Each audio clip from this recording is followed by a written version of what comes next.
This is a recess meeting, and I'll call it back to order at this time. As we all know, it's customary for the Nash County Board of Commissioners to begin each meeting with an invocation by a commissioner. During this time, the ones with us and the ones at home, or wherever you may be at your office, I hope we have a large public audience this morning. It's always good to have public meetings available so all public people can watch them at any venue which they may have available. But at this time, you can certainly join us in this prayer. You can have your own prayer, or you can use this time for a moment of silence. After the prayer, we'll call on Vice Chairman Wayne Outlaw to do the Pledge of Allegiance to the flag. And at this time, I'd like to call on Commissioner Mary Wells to do the prayer for us. Stand. Thank you. Let us pray. Our fathers, we come to you this morning in trying times that some of us have never seen. We may have heard about it. But God, we just ask you to bless this county, bless its employees, but also bless the state of North Carolina and our nation. God, just be with us as we go through this budget. And God, may we all realize we want to do what's right. But God, we need to do what we've got to do. Just be with each one of us. God, may we not put our preferences in front of us, but what's right for the people. Just be with us through this meeting. In your blessed name, amen. Amen. Amen. You join us in the pledge. I pledge allegiance to the flag of the United States of America and to the republic for which it stands, one nation, under God, indivisible, with liberty and justice for all. We're now on item 4, which is a very, very timely item. It is EMS week, and we have a proclamation for us this morning declaring it EMS week. And Mr. Lamb, is someone going to present this? There's Brian. There's I Brian. think I saw. Here he comes. We got it, Mr. Lamb. Yeah. Okay. 10 people, I'm sorry. Good morning, Mr. Brian. Good morning. Good morning. Good morning, Brian Brantley. How are you, sir? Doing good. I thank you for giving us this opportunity to come recognize a lot of great people in Nash County. Board couldn't agree with you more, sir. Yes, sir, and I think they understand that by seeing how this board and the many other boards that I've worked with have supported the EMS system over my 35 years here with Nash County, and some of the folks have served longer than I have out there in the field as our fire department first responders. That is a program that is vitally important to our EMS system. But I did want to just mention that it was it's recognized this week, National Emergency Medical Services Week.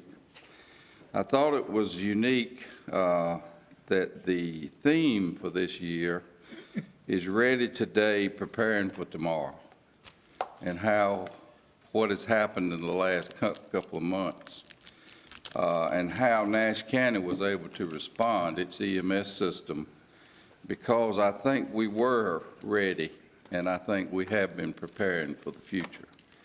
And when I say that is that we had on hand a lot of equipment that we needed to protect our employees when this first started.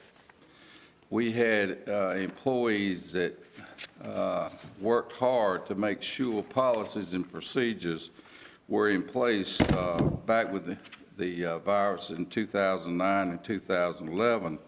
Our policies were put in place, and after that passed, we thought, will it ever happen again? But we've had actually a lot of training on what could take place in a situation with a pandemic, working with the health department and other county agencies. So I think the theme, ready today and preparing for tomorrow, does identify what Nash County has tried to do, and not sit back and wait for something to happen and not be prepared for it. And again, that comes back to this board supporting the EMS system and the system employees, the people involved in that system. We are actually feeding our employees. The management team is feeding our employees this week. I hope I'll see y'all tomorrow, maybe between 12 and 1. We are doing the social distancing, so, but we felt like we owe that to our employees, and we do it each year. We take up a collection and we feed our employees. So that's one thing going on. I will mention that day before yesterday, the Nashville Elementary fifth grade, I think their field trip was canceled, and they decided they wanted to feed emergency responders. And so they brought lunches by, and we distributed them out to as many employees as we could. So that made a lot of people feel good that fifth graders were thinking about them and gave them their, the money for their trip went toward the food to feed them. So that was quite a gesture, and we appreciated that. And again, Mr. Chairman, I can let the clerk read this, or I can read this. I think it says quite a bit about the system, rather maybe than me standing up here talking. Either way you, or if you'd rather we not. I know y'all got a busy day. I think it's very appropriate that you read it, Mr. Brantley. If the clerk doesn't matter, and I don't think she will, I know her pretty good. So please read. Glasses, Janice. Okay, National Emergency Medical Services Week by the Commissioners of Nash County, a proclamation. Whereas Nash County Emergency Medical Services is a vital public service, and whereas the staff of Nash County Emergency Medical Services is ready to provide life-saving care to those in need 24 hours a day, 7 days a week, and whereas access to quality emergency care dramatically improves the survival and recovery rate of those who experience sudden illness or injury, and whereas the Nash County Emergency Medical Services system consists of fire department first responders, emergency medical technicians, medics, educators, administrators, 911 telecommunicators, and others. And whereas the staff of Nash County Emergency Medical Services engage in thousands of hours of specialized training and continuing education to enhance their life-saving skills. And whereas it is appropriate to recognize the value and the accomplishments of our Nash County Emergency Medical Services providers by designating Emergency Medical Services Week. Whereas the staff of Nash County Emergency Medical Services are working courageously every day in these uncertain times. The coronavirus pandemic has increased the demands on our EMS staff. They remain undeterred in their efforts to deliver critical care and comfort to our citizens. Our EMS staff are often the first point of contact with patients who are experiencing coronavirus symptoms. During this unprecedented time, we are inspired by the sense of duty, selfless service, and sacrifice. Now therefore be it resolved that the Nash County Board of Commissioners do hereby proclaim the week of May 17th through the 23rd, 2020 as Emergency Medical Services Week in Nash County. We encourage all county residents to observe this occasion by showing their support and appreciation to our staff, our EMS staff. This is the 20th day of 2020. Robbie B. Davis, Chairman, Nash County Board of Commissioners. Janice Evans, Clerk to the Board. Thank you, Mr. Brantley. Let's give applause for the EMS.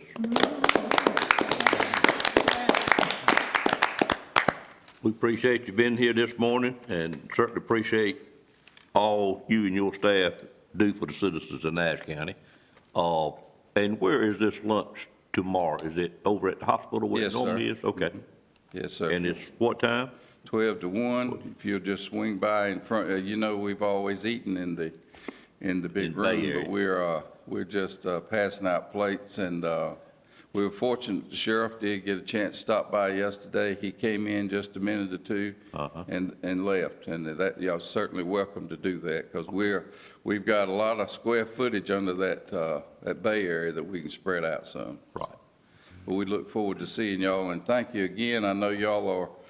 What you're doing today is sort of what the theme of this is being ready today, and you're preparing for tomorrow with your budgets, and I know y'all have to do that every year.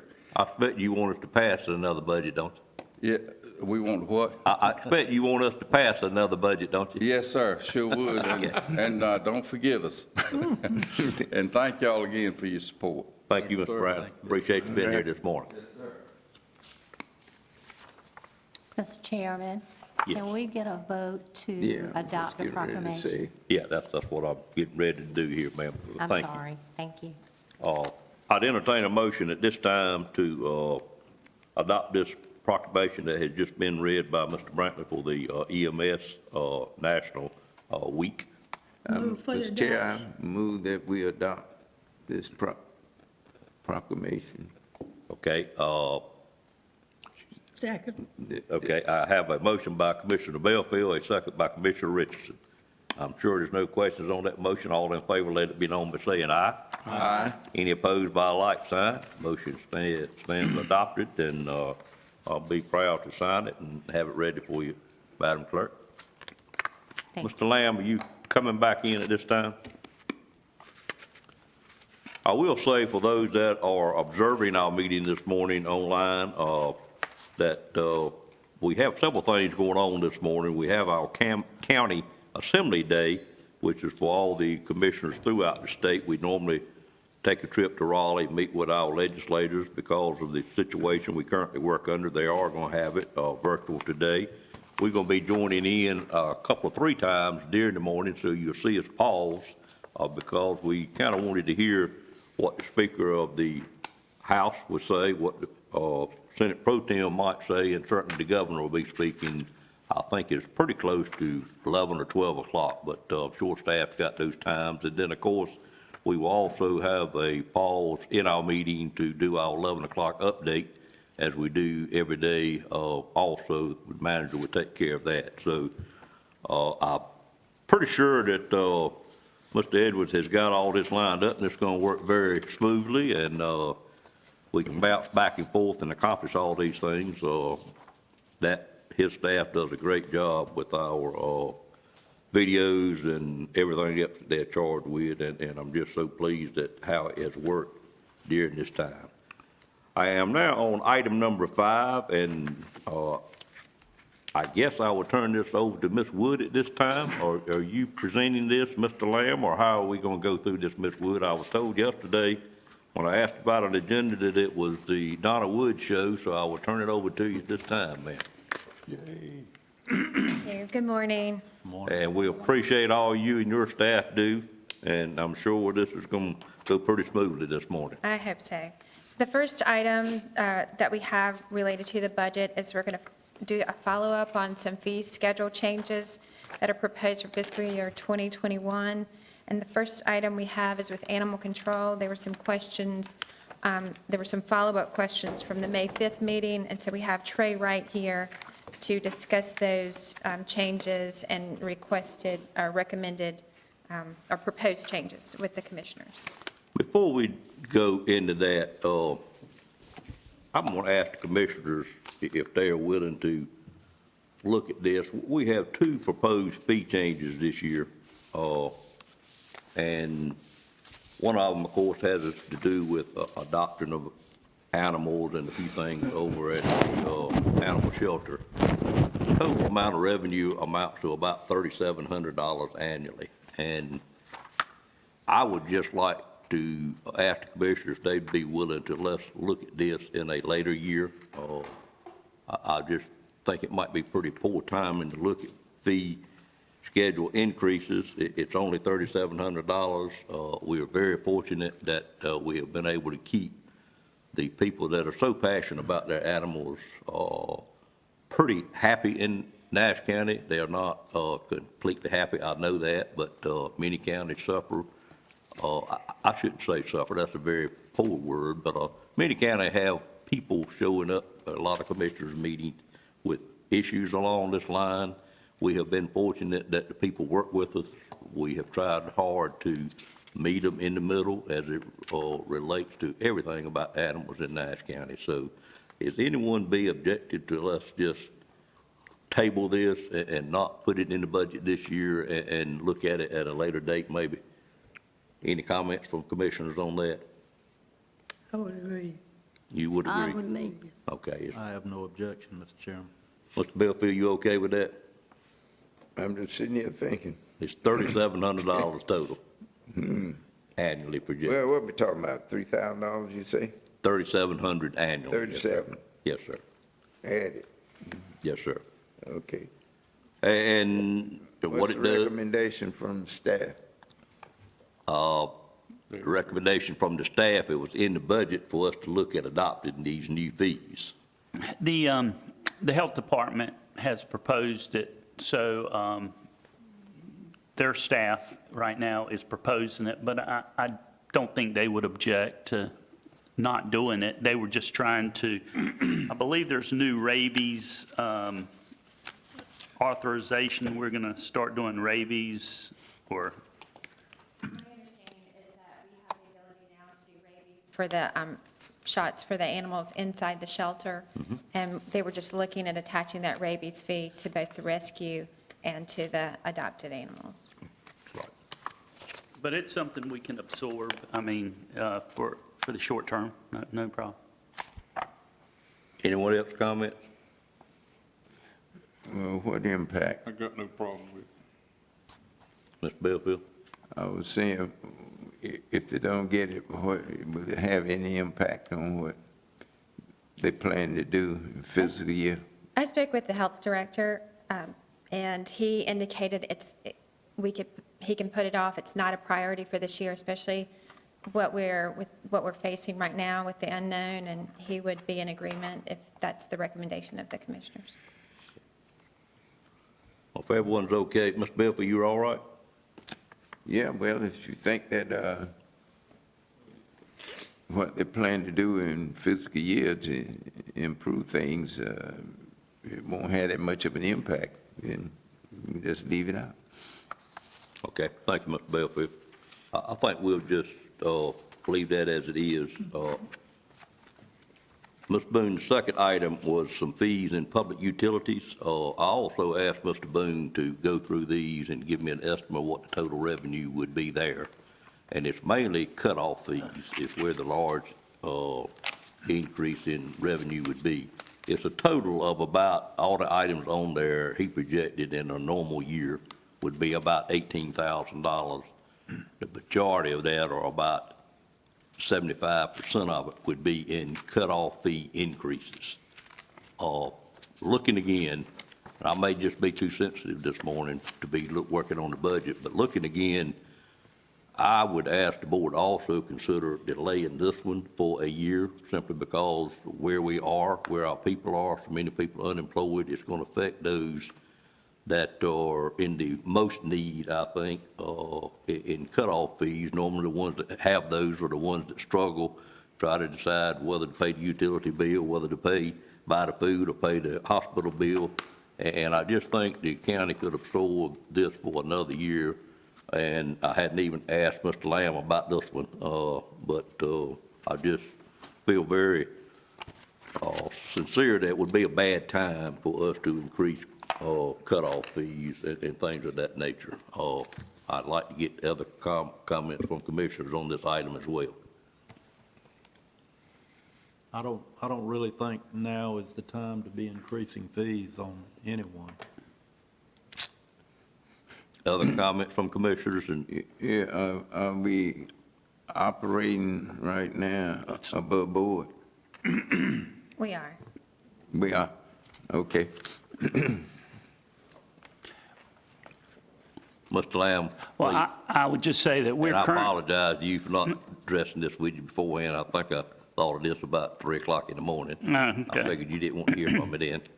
No, as you know, we have, since COVID-19 began to confront us, we have stopped cutting off people for the short term. After that, the governor also put it in one of his executive orders that we were not to cut off people's taps. This was for the future, and we can certainly delay it 1 year. And you say we are self-supporting in Central Nash right now? We are. I mean, we did our fee increase, a tiered fee increase, I believe it was 2 years ago, and that was helpful. I can't say we're profiting, but we are right now Holding our at least own. breaking even. So we would not object to delaying for 1 year, addressing any fee increase. Everybody okay with that? Great. We're going to stay ahead of schedule then. Go ahead, Ms. Wood. Well, since we've moved on from the fees, the next item that I have, again, it's if you move to number 8. Right. On the agenda, it's with the Nash County Draft General Fund Budget. And just to let the commissioners know, there were a couple of items that were requested at the last meeting, which I emailed to the commissioners, just some questions that we had. But right now, or the questions that the commissioners had, and so I hope I answered those questions.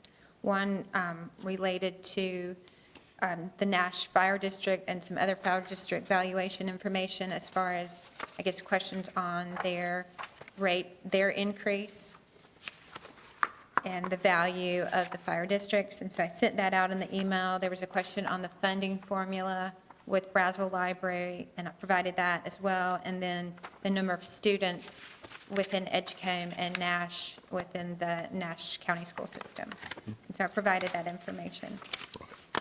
When after the meeting on May 5th, we sent out the recommended budget, draft budget to the departments and asked them to take a look at it and see if there were operational needs that were not covered or they didn't feel like they could live with at this time. I talked to the departments, and the departments who had concerns were able to accommodate the things that they needed within their budget. With the EMS department, they had operational needs that were more than they could do within their budget, and so they agreed to one ambulance, to reduce the ambulance to one. We had 2 in their draft for capital, and so we moved that ambulance to operational needs. And then Chairman Davis met with the sheriff's office. They discussed their operational needs, and they were also able to accommodate their operational needs within their budget after meeting with the chairman. So the budget is still, the draft budget is still, as we discussed on May 5th, at $95,575,924. Let's go back to the questions commissioners had, one at a time. First one was the fire department increases. Anyone got any other questions on that? We had the Nashville Fire Department, a couple more that asked for an increase. Any questions on that from commissioners? Ms. Leggett, did you get what you needed on that? You got any other concerns or questions? That was it. I was just concerned about the hike there. Okay. Anything else you want us to look up for you? I was able to get my questions answered. Okay, great, good, okay. And then the other items that Ms. Wood addressed, that she sent out information on funding and so forth. Any other questions on that? And basically what she's saying is the budget that we have before us this morning is the exact same dollar amount as what we looked at back at the first of the month. What has gone on, when our departments got the budget, some of them had some things that they were very much or felt like they needed. Therefore, they worked with staff and within their own budget were able to find funds and move funds around, like the EMS. Apparently, Mr. Brantley has decided that he would rather take one ambulance rather than 2 that staff recommended and do some other things. And if you're interested in what those other things are, I'm sure Ms. Wood can tell us what they are. I don't know how much of that you want to know. It certainly should be a department heads, once you give them a number, should have some leeway. Of course, the management need to be involved in those decisions because they are looking at the whole picture. But just for an example, what were some of the items? I know he had some maintenance needs he wanted to take care of. What were those items that he traded an ambulance for? Because that's a little bit surprising. Right, he had vehicle maintenance needs, he had vehicle repairs, just because originally he had requested, I believe, 5 ambulances, and he wanted to put the vehicle repair and maintenance back into the budget.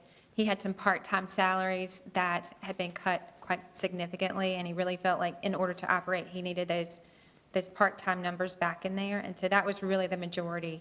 Okay, so it was maintenance because of running ambulances another year That and is part-time salary. Mr. Lamb, anything you want to add to that? I was just going to say that the part-time salary we used in planning the actual from the year before, and apparently he has started having more part-time people in the current year, and therefore he wanted more money in that line item than what his actual was in 18, 19. 20, yeah, no, 18, 19, yeah. One of those years. Yeah. So he's just rearranged, he's utilizing part-time people more than he has in the past, and so he wanted that money back in the budget. Okay. And apparently you're okay with that? I'm okay. I would say to the board that sometime during the year, maybe January, we may need to purchase another ambulance and appropriate for an ambulance. We've got 22, and we can't remount them anymore, or we remounted all the ones we can remount, so we have to start buying new ones, and I don't want to fall behind, so it may be later in the budget year, we may need to add some money in for another ambulance, which is about $200,000. Okay. Any other specifics, Ms. Wood, in other departments of that nature, or just pretty general routine stuff? They were some routine things, telephone expenses and uniforms and things like that, just, where they needed minor dollars, where they had calculated, and we had made some recommendations Right. within the administration, and they wanted to rearrange some of their dollars within their budget. For benefit of the board, I would just give you a brief overview of a meeting with the sheriff on their budget this year. I met with him and two of his staff members, and basically I started the meeting just like Ms. Wood said after discussing it with Mr. Lamb, that here's the dollars that's going to be available in the sheriff's department. If you got some things you would rather shift around, let's talk about them. And at the end of the meeting, he had two things he wanted back in. One of them was he had some promotions that he wished to do because, he requested to have a major in the jail, over the jail. He wanted to be able to make that promotion. And of course, in the sheriff's department, when a promotion is made, it's a domino effect, because normally it would be a person that has another, title's not the right word, but, all people in the sheriff's department have rank, thank you. Rank is the correct word, but, so when you move up a rank, it affects the whole system pretty much. So he, in effect, had 7 increases in ranks that he wanted to do to get that major in the sheriff's department. I just took the approach from the board standpoint that as long as he stayed in his dollars, I don't know that we need to get too much in depth with the operation of the sheriff's department, what rank they are, who they are, that kind of thing. It's not what we're charged with. We're charged with giving him as much money as we can afford to give him and look after every other department in the county, so that's the approach we took. I took after discussing it with Mr. Lamb. And so what he has chose to do is to make those promotions. It was presented to me as been about a $18,500 cost. I think the real cost is really more than that. Donna gave me the other day, I figure closer to $35,000 to $38,000, I believe is where we ended up at, increase in cost. And then the other thing he wanted, similar to what Mr. Brantley had, he had 2 part-time people that were eliminated that he really wanted to be able to continue to work. That was a cost of about $26,000 to $28,000. He chose to, we gave him budget next year under adult detention of about 836, 46, 850, somewhere in that range. 941, I think it was. That's correct. Yeah. Was it 941? Okay, that's what we budgeted, what the management budgeted for him in adult detention for this coming year. Last year, I think we had originally budgeted about 200,000. And of course, we ended up spending, or going to spend over $1 million. That's why all the budget adjustments have been going on. What I asked the sheriff to do was to commit, if we move funds from that 900,000 back into those other two items, that he had to make a commitment that he would live in adult detention, whatever it took within the budget that we were giving him, and certainly hope not to spend all he had left. So he made that decision. He's made a commitment to the board that he would live within that adult detention budget that is left in there. So we moved, I guess it's probably about $60,000 total that we are moving out of adult detention to give him two things that he wanted the worst. Of course, there were a lot of things on there that he really wanted, cars, another van, a person that wanted to add some staff to do transports, but like other departments, he was willing and understood where we are with our budget, and was certainly willing to work with the administration and the board to better times, and just asked, as we looked at other things moving forward, that his items would be looked at like other departments were, and certainly all of them are going to be looked at the same way moving forward. So that's where we got to with the sheriff's budget, and something that he agreed to and stayed within the budget that the staff had originally allotted for the sheriff's office. Any questions on that? I'll be glad to try to answer them. Yes, sir. Question. Yes, sir. Now, I know you have grade with the rank. Yes, sir. Yeah, a range of salary. Now, when you move, even though you're moving a person up, they don't start with the salary that the person that moved out of that position or retired.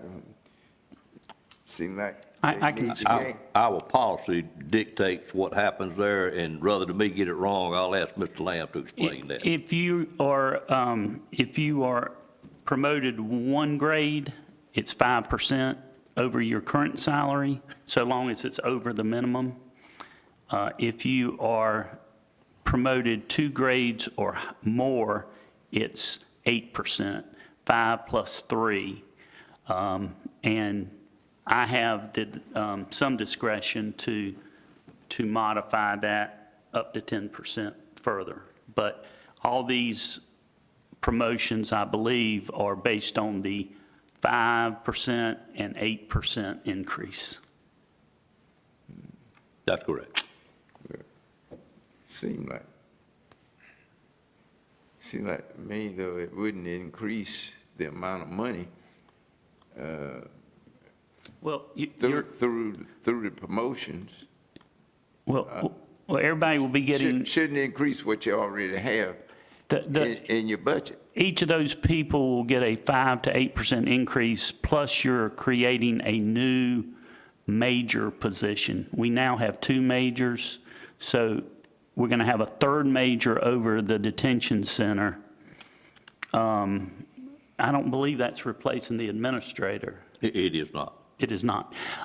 So we are actually, everybody that's going up will be getting a 5 to 8% increase.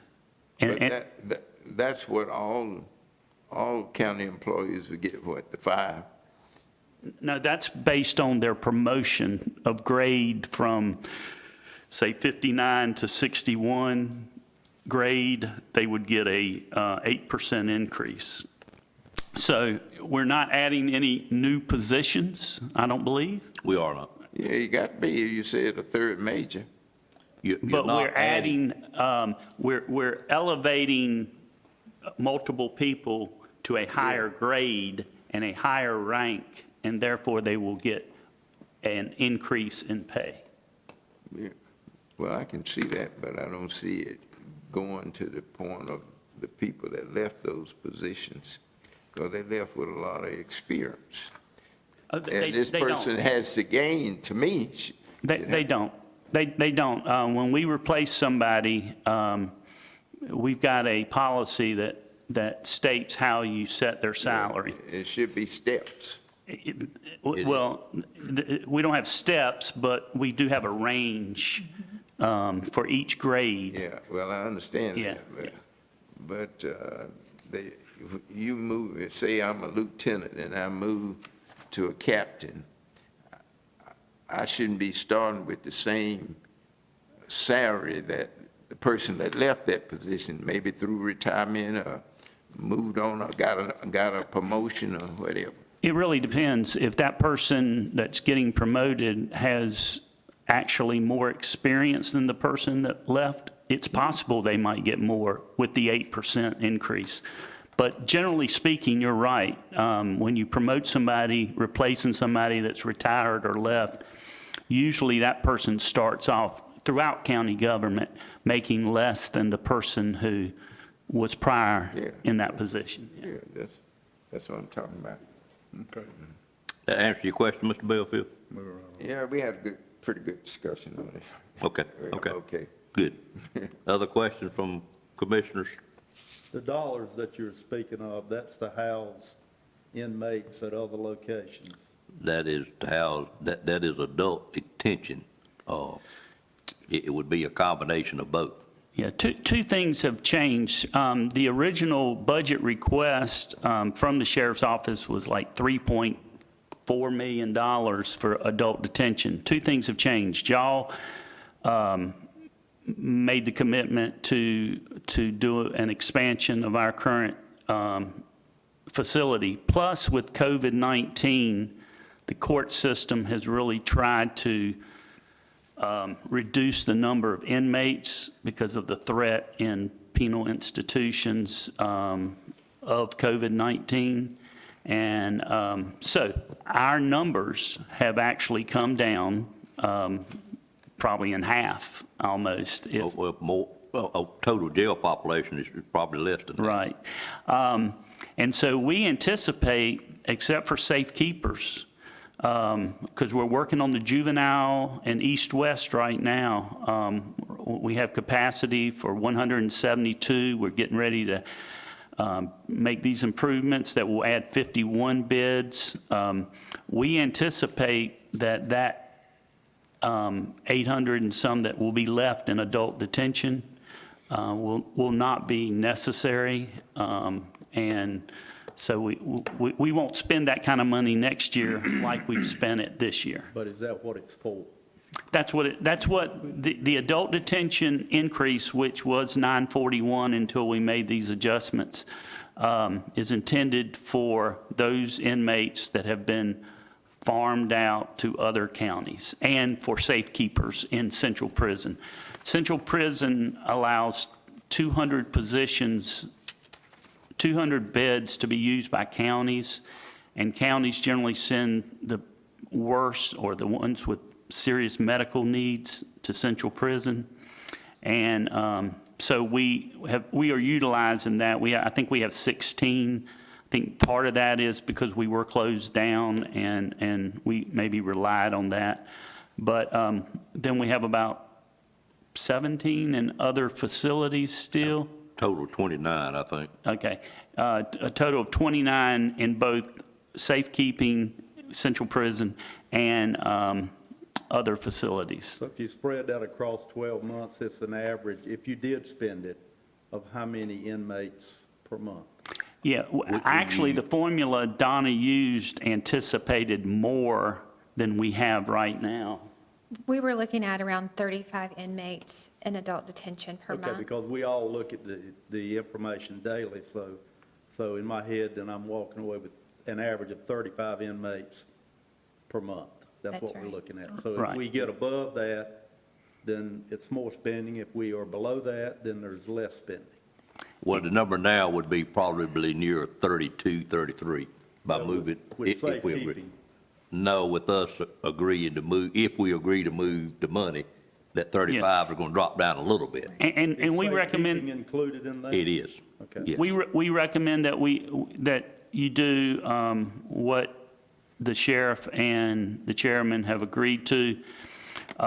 We will be very, we will not allow lapsed salaries to be used for other matters. I don't have any problem with it, I'm just trying, Yeah. want to make sure I understand it. And this adult detention, unused adult detention isn't a fund to put into other line items. It's to be used for adult detention. If it's not used for adult detention, this board will have to move it to other line items, even though I have the authority to. I will want this board to approve moving that money to other line items for the sheriff. Yeah, and one more. We're going to discuss that again come July the 1st, but go ahead, sir. One more comment I wanted to make, and I'll go back to what Mr. Belfield was speaking to. So you create a major's position, and I'm okay with all this. So you take, I guess, a captain and you make that captain a major. So then you are moving somebody up to captain and somebody up to this and that. The bottom line is you're actually probably going to have to add 2 people because you're adding the major position, and then at the bottom, you've got to replace the last person that you move up, or you Yeah, don't. but that's not what we're doing. Everybody, say 5 people are getting a promotion.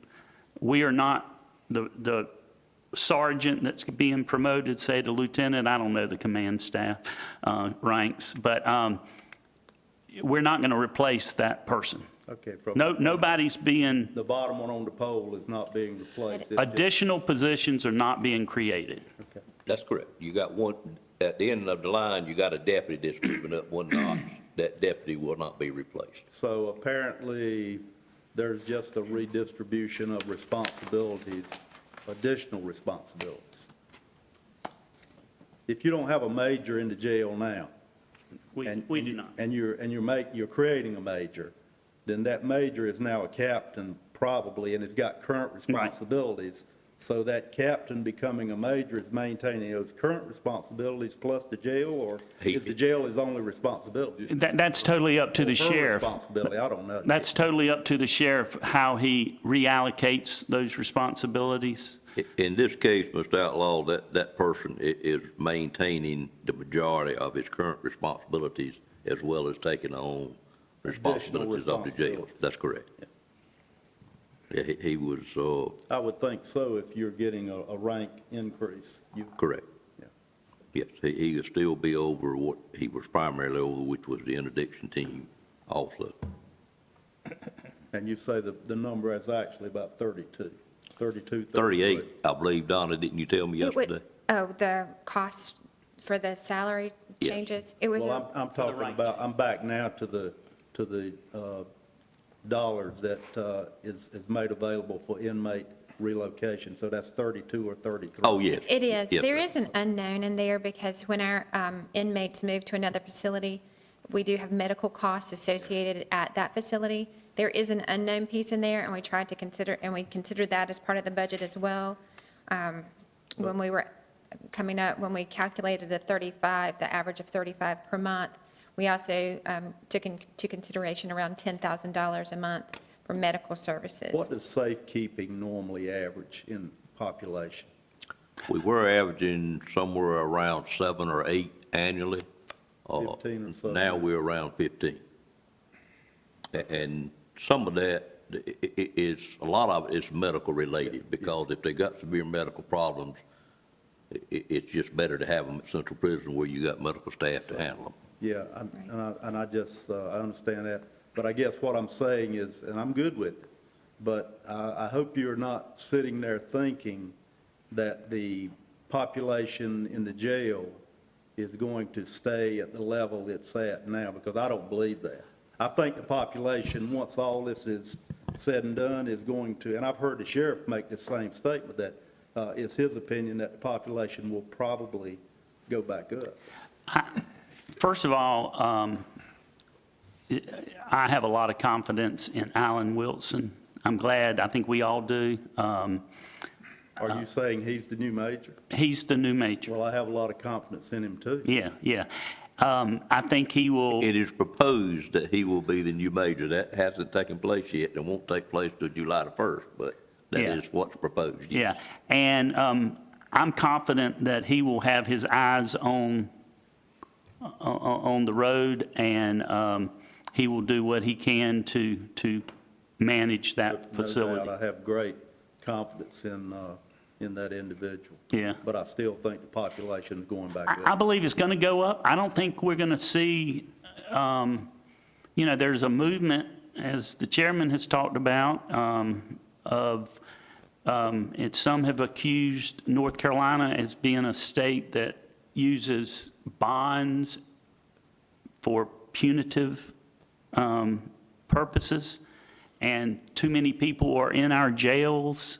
And so that's part of this reduction in the jail population, I think, has brought to light that, yeah, we're letting some people out that normally we wouldn't let out, but we're also letting some people out that did they really need to be there in the first place? So I agree with you.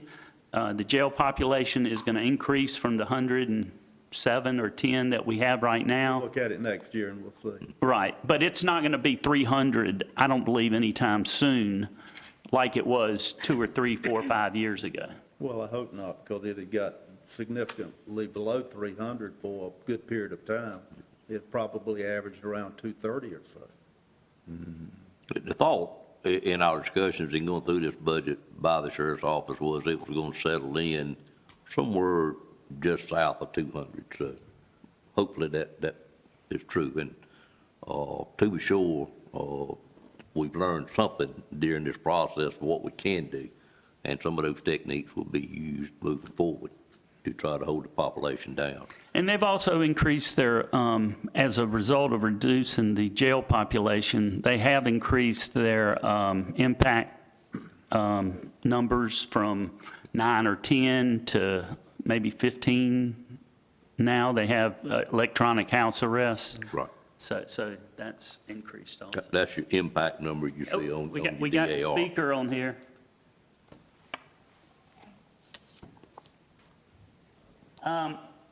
Jonathan, there you go. And we've passed, of course, the COVID legislation that we already discussed on an earlier call. That money is making its way out there, as well as some of the reforms that were passed. And now we're working through the preliminary stages of our budget. We'll get our firm estimate numbers on Friday, but we are being projected right now to have about a $4 billion shortfall out of a $24 billion budget. To kind of lay things out and show where we are from a financial standpoint. As you know, the CARES money and the other federal money came into the state. We appropriated $1.6 billion in the first legislation we passed. That left $1.9 billion there. But there are a lot of restrictions on what we can do with that from the federal government. And using it to simply backfill shortfalls and things is not something that's permitted right now. But we are seeking that guidance, and I've been working with Senator Tillis, talked to him yesterday afternoon, and he indicates that the Senate is going to try to get that fixed to deal with that. So that's encouraging. But just to give you some numbers, if you want to do some back of the napkin math, if we're assuming a $4 billion shortfall, and by the way, it could actually be more than that, depending on a number of things. We're going to have a Medicaid rebase, which is going to be anywhere from $450 to $800 million. So that's an additional cost that we statutorily have to fund. Any enrollment increases that we have in the public schools, we would have to fund that. So those would essentially add to that shortfall, because those are expenses that we would have to pay and find a way to pay with even less money there in the kitty, so to speak. So 1.9 is the federal money. Again, we'll just set that to the side. But we have right now in state funds, we have $1.7 billion, what's called the unappropriated balance. Those are funds that did not get spent last year, so they carry forward. We have $1.2 billion in the rainy day fund or the savings reserve. So we have those funds. So that's the total of those, I guess, 1.2, 1.9, that's 1.7, 1.2. That's 3.9 billion. So that's money that we have there that is available. Is that 3.9 or 2.9? My math is off this morning. 3. Okay, all right, just double checking over there. I went to law school. I was terrible at math, That's why I didn't go, that's why I had to be a lawyer, right? So that's the money that we have sitting there available. But if we're staring down a $4 to $5 billion, I call it shortfall because again of those other costs that we may have to incur, that does pose some challenges. So, and also, totally draining the savings reserve is a little bit of a dicey thing because that's the money that we use in case we have these things called hurricanes and such, where we have to put money in to take care of those costs. So we may draw $1 billion down from savings reserve and leave $200 million there. That would certainly help a lot. But there are a number of other initiatives that we're discussing and ways we can try to plug the hole. One that I'm looking at right now is a bond proposal that would take care of transportation funding. You've all read about the mess with DOT. It's very unfortunate, but we're going to need to make some reforms there to keep that from happening again. But at the same time, we're also going to need to make sure that funds are getting where they need to be for road maintenance, road construction, and other transportation projects. So looking at a bond proposal there, and also because money is just so cheap right now. I mean, it is just, interest rates have never been this low. I mean, pretty soon, and by the way, if they start doing this, I'm going to show up at the bank, but it's almost like pretty soon they're going to start paying you to take money. I mean, it's just practically no cost to it right now.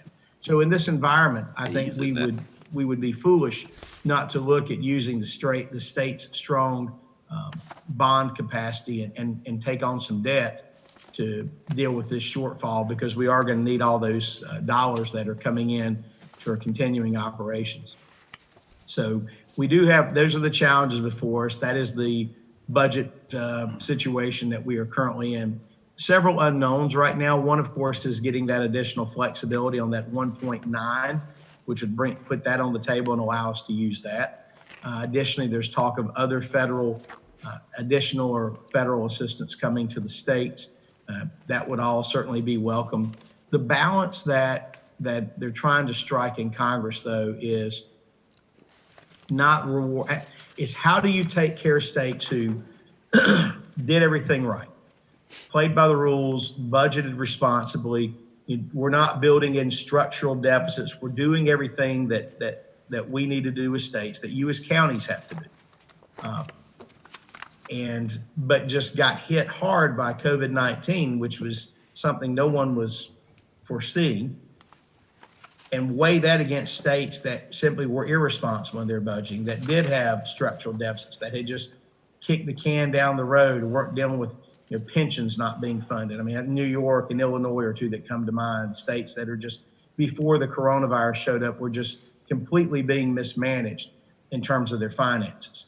So I think that what I think that the folks in the Senate are looking at is how can you help the states that were doing it right, but simply have a shortfall now because of this, but not reward states that were being financially irresponsible and put the burden of bringing those states out of financial mismanagement on the rest of the states. So that's the balance they're trying to strike, and I do think that North Carolina will be in a good position because of where we are. I also suspect that for some of the additional money, particularly any additional transportation money from the feds, they're going to be looking for the states to have skin in the game in terms of raising revenue. And I'm going to venture a guess that it's going to be more popular to do a transportation bond than any kind of tax increase, gas tax, sales tax, any of that. That's just something that is not going to be popular and is not something that this General Assembly would pass. So that's the rough lay of the land right now. There are, as I say, very many unknowns. My advice to counties is avoid expansion where you can, be very fiscally responsible, really find ways to tighten the belt where you can in terms of looking for additional cost savings, vacant positions, whatever it is, because we don't know how long of a ride this is going to be. We don't know how deep this is going to be in terms of a recession, and hopefully not that bad, but we don't know. And so we don't know if we're going to have a second round of this in the fall. But we've certainly those funds that we've appropriated should have either have or should be in short order making it to the counties around the state for the appropriate costs and expenses that was designed for. But with that, it's an honor to be with you, and glad to answer any questions. Great. Thank you, Mr. Speaker. This is Kevin Leonard. I hope you're doing well. And thanks so much for being with us. I'm going to try to monitor the question chat box, and also we have some prepared questions as well. So as long as you can stay on with us, we'd love to have you to answer questions as they come in, if that's okay with you. Sure. Great, thanks. If I may, I'd like to start off with reacting to some of the comments you talked about. You're having conversations with Senator Tillis, and we certainly are quite aware of that debate that's going on, and we have been working with our congressional delegation as well. My question really is, how can we, counties and state, the state and county is certainly a partnership, and we are an arm of the state, so we're very vested in that conversation and gaining that flexibility. I would agree with you that North Carolina is situated very well, especially from a county point of view, with the local government commission and all of the requirements that are placed on counties and local governments in general, that we have some of the best local governments in the nation, and financially speaking, and running there. And we are very committed to any sort of, we're talking about guardrails or stipulations that this U.S. Senate wants to place on a compromise bill that would, basically hold us to some standards on that flexibility of funding as well as additional funding. Do you have any advice for us as to how we can either work in tandem, or things that we need to do to talk to Senator Tillis, Senator Burr, or our U.S. delegation in the House on this subject matter? What we can do to push on that? Well, I certainly think that commissioners should be talking directly to your congressional representatives, of course, the 2 U.S. senators, letting them know, number one, what the needs are, the need for the flexibility, but also the parameters that you feel like counties can operate with in terms of those guardrails. And so I think just the more information you can provide, the better. And I think showing that you're already doing those things that would be expected, to show that you're budgeting and responsible. And again, we've got very stringent requirements on counties and cities already through the LGC. I mean, you've got to account for your enterprise funds versus your regular. I mean, you've got all those things built in. So I think showing that you're already playing by the rules and doing the things that should be done is appropriate. And I think if you have been able to identify some cost savings in different ways to show that you all have looked at really having skin in the game to do that, I think that also makes the case even more, that even after doing these things, you're still going to have X amount as a shortfall, because that's what we're doing at the state level. And that's the point that I'm taking, is that even if we dig all of the change out from the cushions in the couch, even if we make sure all the lights are turned off every night. I mean, just examples of things that we can do to save money. And we're going through that at the legislative branch. We've encouraged the governor's office to do that, to identify cost savings. After we do that, we still have a shortfall of funds that we need from that we need help from the federal government. Great, thank you. And I'm going to pitch it over to President Austin to ask a question about scheduling. But before I do that, I meant to start with this. I meant to say thank you to you, Speaker, for joining us today, as well as when this whole thing started back in March. You were quick to join us on a phone call. I think one of the first state leaders to join us on a phone call, and took a lot of time with us. And so I really appreciate that, and all of the work and leadership that you and your chamber has shown in terms of putting together committees and task force to help our counties and to look at this thing statewide. So thank you for that, and thank you for your leadership. I'll turn it over to President Austin for his question right now. Sure, thank you, Kevin. And you're right, Speaker Moore was our first conference call. And thank you so much for being so there for us.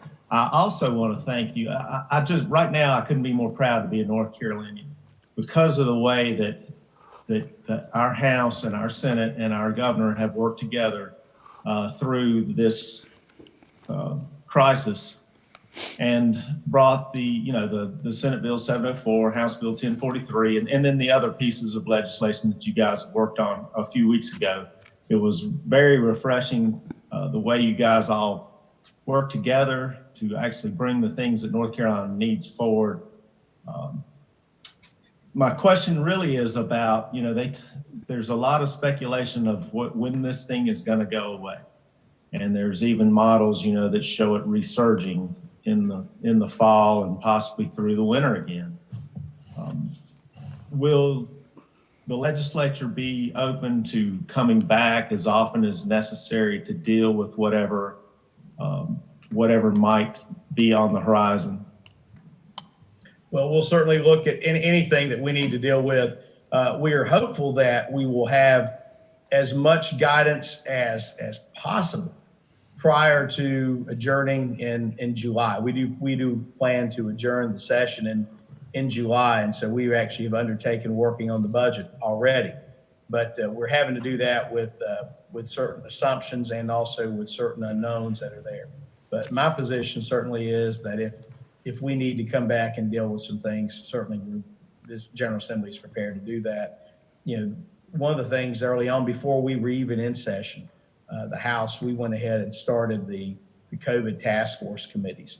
And so I would anticipate that when we adjourn this year, depending on where we are with COVID-19, if this is still out there, then in that case that we would actually probably allow those committees to even meet again during that interim period. And so if there is a need for anything, if there's any legislation required, any adjustments to the state budget, that we would be prepared to deal with that.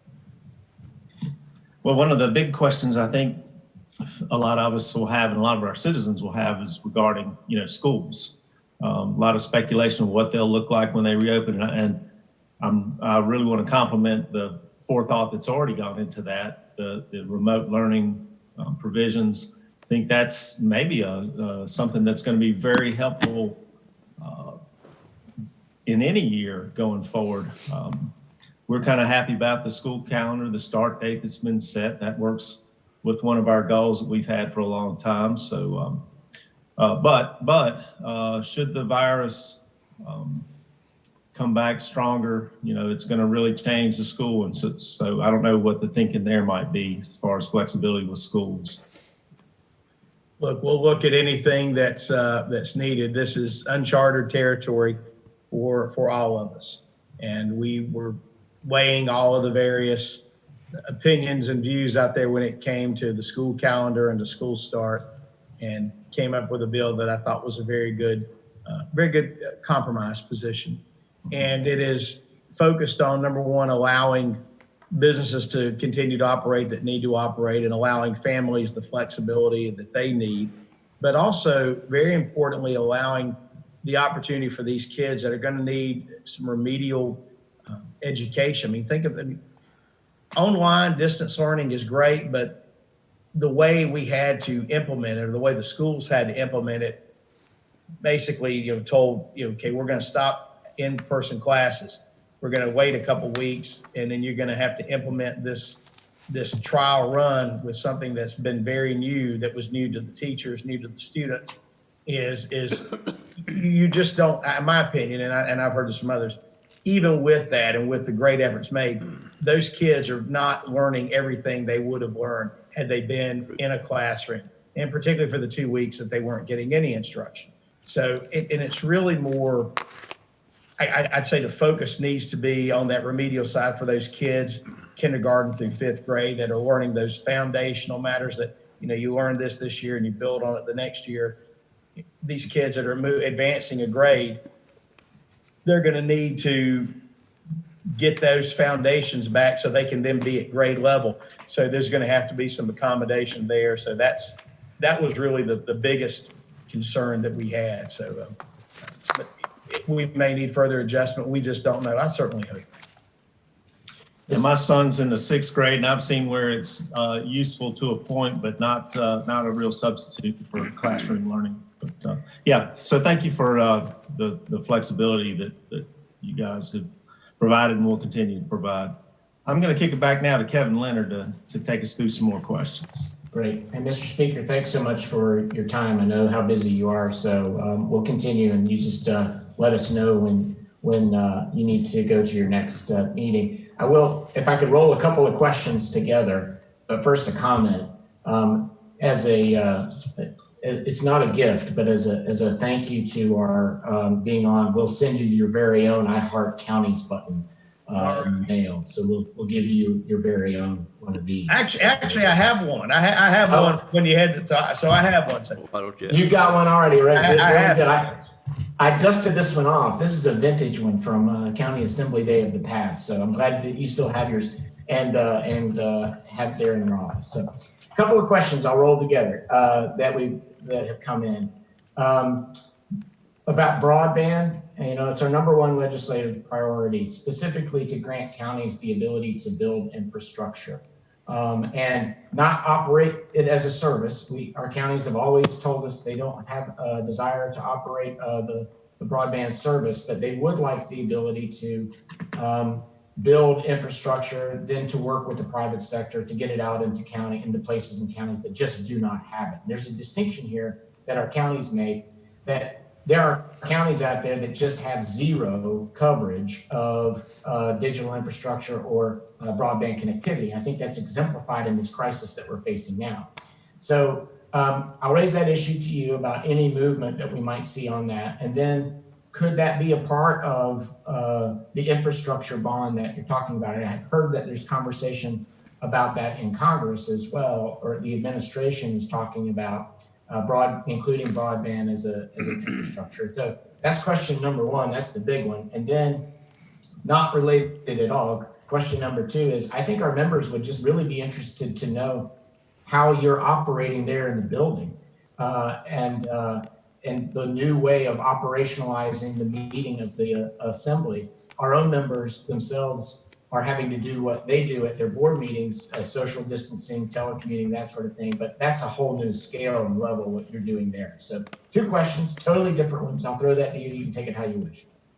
Well, I would anticipate that we're going to try to continue investing in the GREAT Act, which is the funding there to try to expand broadband there. I mean, you get into the whole notion of government owning or operating the internet supply. You know the political dynamics of that, and we have tried to thread that needle very carefully because it is there are certainly risks, and there have been risks where local governments have gotten into that business, and it's been just a money pit.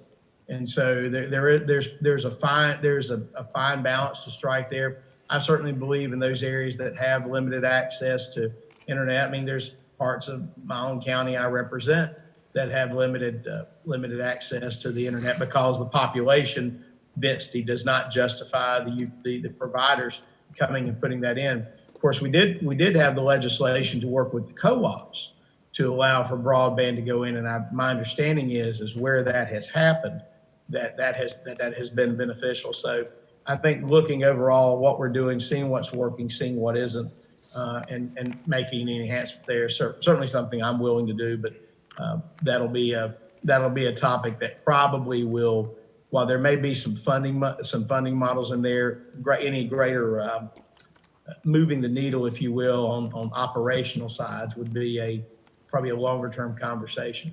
In terms of how we are doing things at the General Assembly, we are this next week and the following week will be allowing the proxy voting, where members can designate if the majority leader or the minority leader to actually announce what their vote is on a particular bill.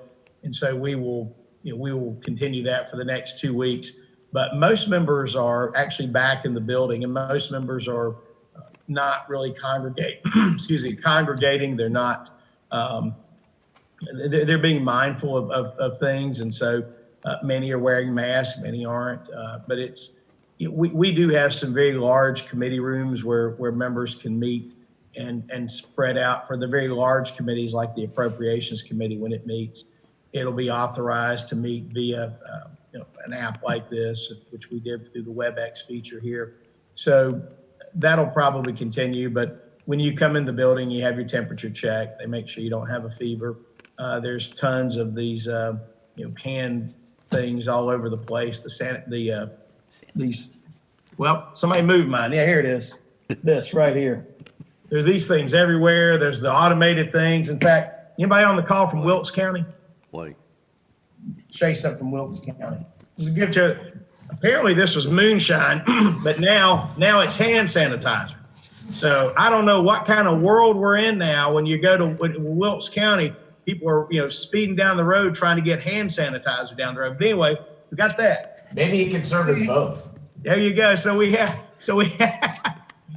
fortunately, I don't think anybody's tried to drink it yet. I'll let you know what happens if somebody does. Okay. But folks are just trying to use common sense, and but it is open to the public. We're at 50% capacity, and in terms of the meetings, the county commissions are doing. Of course, when I wear my county attorney hat back home, I've been a part of those, and I can tell you that our county commissions take it very seriously, and I know each of you are around the state. And somebody asked a question, Kevin, I just saw about school construction, about a bond. That is actually a part of, when we talk about the bond proposal, I'm advocating transportation, and then also school construction, K-12, community college, and university construction as a part of that bond. Don't know a dollar figure right now, maybe a couple billion, maybe $3 billion. We just need to see what our state's debt capacity is. Great, thank you. And I appreciate you checking out the chat box too. So if you see anything in there that you want to speak to that we haven't raised, please do that. I know that President Austin wanted to ask you a question, and maybe we have time for just a couple more, Mr. Speaker, about non-COVID items. So I'll throw it to President Austin. Well, you sort of asked the question. The question is, it's hard to imagine that there are other things that you guys are going to be working on this session, but can you give us some insight into what else you might be working on?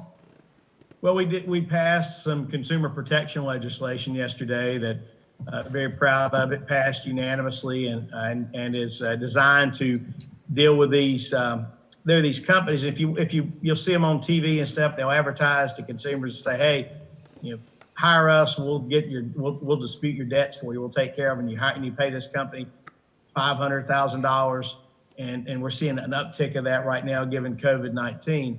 And then all the companies do is they simply dispute the debt, which temporarily takes it off their credit report, but doesn't actually fix it. And they still owe the debt, but then the person can go out and acquire new debt, it really puts them in a mess. They have a false sense of security. And then two, businesses that are relying upon those credit reports are duped into thinking this is somebody that has stellar credit when maybe their credit's really bad. So, but it does prey on those who do not need to acquire any further debt, and that's money they could have used that's now gone generally to some out-of-state company. So it's legislation we passed, we expect will pass the Senate as well. We are, really everything is going to be either, I suspect most things are going to be either related to COVID-19 or are going to be related to the budget.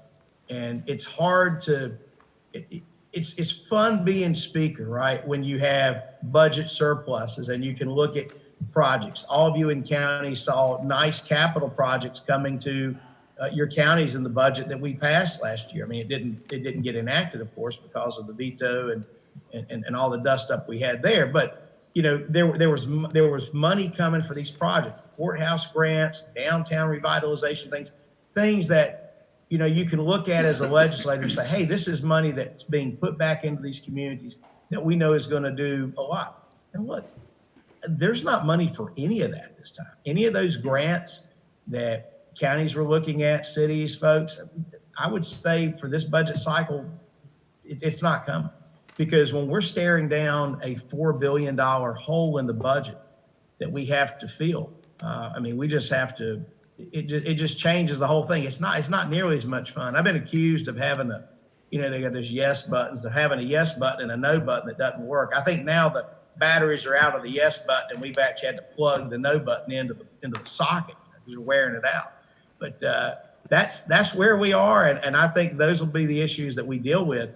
And it's not the funnest time to do it, but you know what? We're up for it. The members here have been working very hard. We're coming up with all sorts of ideas of things that we can be efficient. Just as you're having to do it at the county level, we're having to do it at the state. We just maybe got a few more zeros after the numbers revealed. That's so true. Everything we'd like to do in our own counties are having to be put on hold as well, and we certainly understand that. we'll just all back up and get ready to take another run at things when all this is over, I expect. I'll go back. And look, I'll say this, at the counties, if you find that you have these incredible surpluses of money and you want to send those back to the state, we'll get some self-addressed stamped envelopes out to you. Okay? Yes, sir. We'll get right on that, Mr. Speaker. I'm sure. Yeah. A question that came in about the state budget, I'll ask if it's okay. And I'll also reference that we had in the chat box, someone referenced community colleges and how this might, how you guys are looking at community colleges, specifically designations, how they'll be affected with the loss of students and the numbers in the FTE. So that's something to respond to. But do you anticipate that you'll have a state budget in the traditional sense of that you had, or kind of give an update on the current planning for state budget? We're going to give it our best shot. Our plan is to try to have in place a state budget before the beginning of the fiscal year. But let me say this. I mean, we do have a budget in place. We have a certified budget in the form of the continuing resolution that's in place right now. So we do have a budget in that sense. But of course, we haven't done the additional adopted budget. I hope that we do. And I think a lot of it, frankly, depends on where things are in terms of the unknown unknowns. Anybody heard that famous speech that Donald Rumsfeld gave? It's amazing about the known knowns, the known unknowns, and the unknown unknowns. Well, a lot of unknown unknowns right now. And an unknown unknown is these are the things that we don't know that we don't know. And that's really where we are right now in this cycle. There's just so many just unknowns out there in terms of further effects from this. I mean, what's going to be the downturn on the economy in terms of long term? What are we seeing in terms of the continued unemployment? What are we seeing in terms of, if you have a lot of unemployment, are you going to see people going back, for example, to the community colleges? So would you actually see, for example, an increase in enrollment? I mean, there's a lot of different variables that we have to plug in. And so a lot of those we are not going to fully know until several weeks from now. And some we won't even know until probably the third quarter of the year. So that's, we're going to try to be nimble and flexible in the way we do it. But yes, the target that I have given our budget chairs is to have a budget by July 1. Now, they also know the same things I've explained to you, but that's the goal we're working under. But we just need some clarification on this federal money. I mean, look, that's $1.9 billion, right? I mean, I would like to be able to use that. I don't want to just have to just sit there and look at it, behind a piece of glass and go, that looks great. I want to be able to actually use that for these needs that we have right now. Yeah, those unknown unknowns are really kind of what I was talking about possibly needing sessions on into the fall and maybe the winter, who knows? But I want to kick it back to Kevin Leonard just for one last question. We know your time is limited, Mr. Speaker. Thank you, Mr. President. Yes, that is one thing that I think that we absolutely can work on together from a state-county partnership is trying to loosen up that money, the flexibility for all of us, state and county. I would make a pitch here that the $150 million that's sitting in reserve with flexibility from the first round, that on the second round, if there was additional flexibility given for the almost $2 billion that's sitting there, that if there was additional funding that could come from that $2 billion, that would be much appreciated, of course. So I would just make that plug for that. Last question, really, Mr. Speaker, is just for any closing comments that you may have for us, anything that you're working on specifically, your priorities that that we counties can be helpful to you on and work together on. We would be very much interested in hearing those priorities, and I give you the last word, Mr. Speaker, and thank you. Well, thanks for having me there. Simply what I said at the beginning, I think trying to find ways to make sure that you're being as efficient as you can at the county level, and then that advocacy at the federal level to get that additional flexibility for us.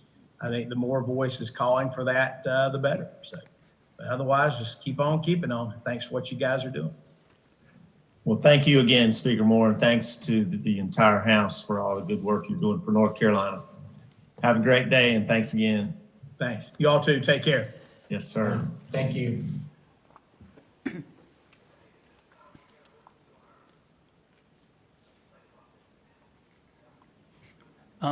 They're getting ready to do the legislative update, I guess, before the President Pro Tem comes on.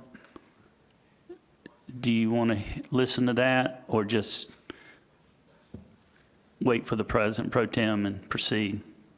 Philberger's not going to be able to make it, so he's not going to be. Oh, he's not? Oh, okay. Pleasure to the board. You want to move on with our meeting? Move on with our meeting. Okay.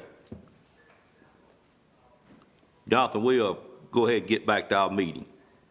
May I? Thank you. Go ahead, Mr. I Matt. need a clarification Yes, sir. regarding something I represented to the board as far as the sheriff's increases in his rank system. Apparently what happened was they eliminated a detention officer position, added the major position, and the salaries for those increase in ranks were taken from the detention officer that was eliminated or not? I didn't understand that we were eliminating a detention officer. It's a but deputy, or it's a position that's been it's- eliminated. It's a deputy that has been Oh, eliminated. okay, Right. a deputy. Not a detention officer. Okay, and that's where they took the money to, no? Now, where they took the money to do the increases is out of the adult detention. It is Okay. what has been proposed. It hadn't been done yet, but that's what we operated on The detention, I mean, the eliminated deputy position then is being used for the part-time positions? no. So really, the way that we were calculating, looking at the increases, so right now we have around 38,000. And I think the difference, when the sheriff's office looked at it originally, it didn't have some of the benefits associated with it, which caused maybe some of the difference. But the gap in funding is if you take the difference between maybe the major position and a deputy position, and then the benefits associated with all the other increases, that's how we came up with that additional funding needed, which is going to come from adult detention. So is a position being eliminated No, a position's not, in the sheriff's office? not specifically a position, it's just an exchange of positions. So in place of a deputy, a major's coming into place. So it's no elimination of people, it's the changing of positions. And because of those different ranks and the movement of people and the benefits associated with them, that's what caused the pay difference, or the increase in pay. And then just the way that it's calculated, a promotion is really based on a 5% increase or hiring whichever is higher. I believe that's right.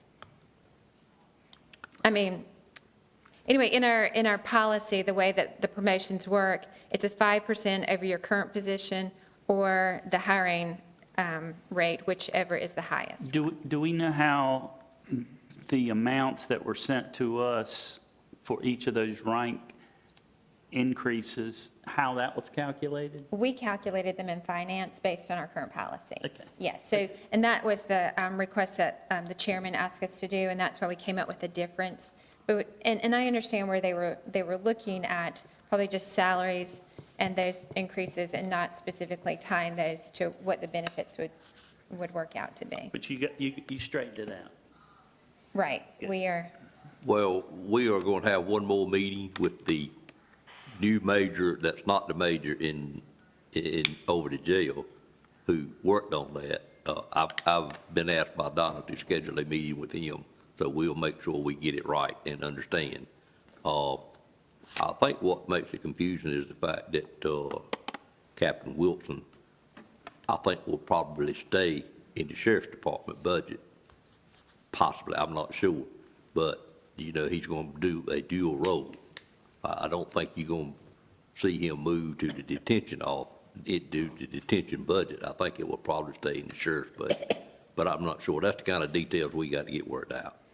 Okay. But he's gonna be doing both things. Right. I can understand that. I think we need one more meeting, and we can probably, Ms. Wood can make it clear to you.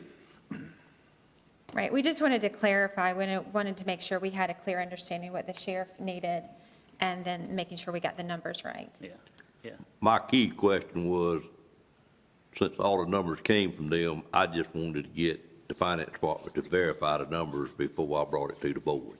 So just one clarification. So since that major that's going to become a major is staying in the sheriff's office, that means that, and we're taking the money from adult detention, that means the sheriff's office budget will slightly increase, and the jail, from what we originally is did, correct. will slightly go down. Right. Okay, I got it. I got it. The budget for the sheriff's office will stay the same. It'll increase for, I call the sheriff's office all the categories under the oh, sheriff's yeah. office. Yeah, all four budget, five sir. budgets. Yes, Oh, yeah, sir. yeah, okay. Yeah, and I don't know if I've told the board this, but in many counties, the sheriff's office, detention, court security, everything's in one budget, smaller counties, but we have broken it out in 5 or 6 different budgets. And so that's what he's talking about right now. Overall, the sheriff's budget's staying the same. That's the way that I went about it, was looking at the whole thing. I guess I left Donna the chore or the mess to get it straight as far as it relates to it and which budget it goes in. Ms. Wood, I had one more item that I wanted to update the board on before I forget it as it relates to budget. We had quite a bit of discussion at our last meeting about moving the replacement of boilers from this next year physical budget to the following year physical budget. There was concern about that, so I had agreed to meet with Allred and get a better understanding, which I did do last week. I don't have any concern now about moving that forward a year as was proposed in your budget. The facts of it, I didn't realize we had a dual pipe system, and I'm gonna say it a little bit, but it's probably something you may not fully understand, but the short and long of it, we will not have a catastrophe. Our cooling side is all fine. There's no issue with the air conditioning part of it in the summer. On the heating side, we have a dual boiler system, but they are alternating boilers. So one runs one time, the next one runs the next time. So if you were to have one of them fail, the other one would still heat the entire building. It's just kind of a backup building to a backup. My question already was, what if you were to have both of them fail in the same week, which most likely will never happen? But if it did, it's just a matter of they have available a source they can bring a boiler on a trailer, sit beside the building, hook it up, and you'd still have heat. So I don't see any urgency in moving forward to that now. He did point out a few things that Jonathan is going to move forward with, and the whole problem with the boilers is more related to water quality and needing some chemical treatment in the system that wasn't put in originally than anything else. They're going to move forward with doing part of that, which may well even buy us more time. We don't know yet, but there's nothing going to happen that will get us in the trouble we got in at Ag Center last year by delaying this another year or two.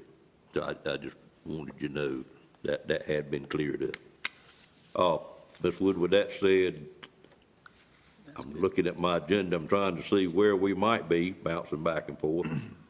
So the next time we'll be moving, what time was the governor scheduled to speak, Mr. Lamb? 11:15. Okay, so we've got to 11 o'clock now. Right. 30 minutes. Are we still on item 8, or have we finished up? I think we finished up item 8. We have finished up item 8. Okay, anything else you need to talk about there? No, sir. Okay, any more questions on the budget and what's been moved around within each department's budget by a commissioner?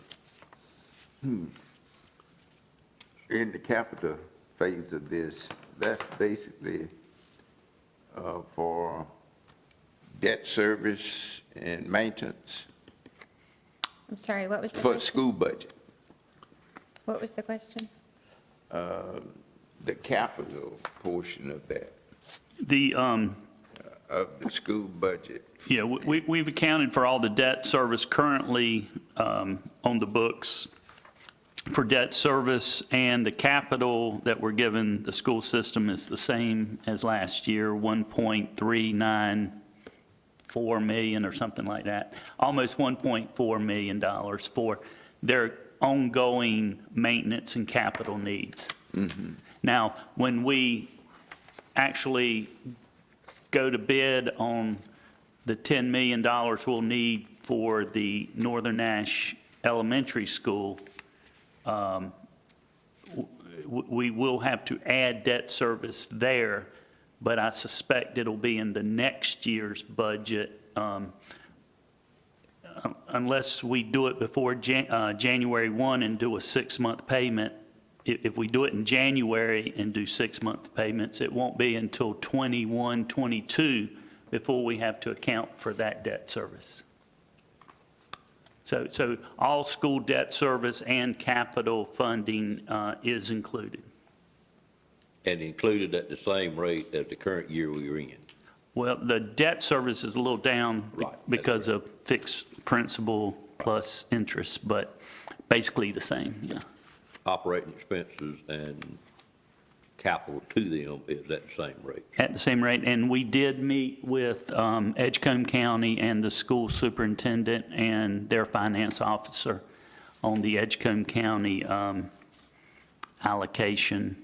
And Donna had done the formula and come up with it, and it was a very short meeting. Everybody agreed with the numbers, and I understand from reading the paper, they were having a meeting with the school board over at Edgecombe County, with the, our school system, the Edgecombe County commissioners were meeting to discuss that proposed.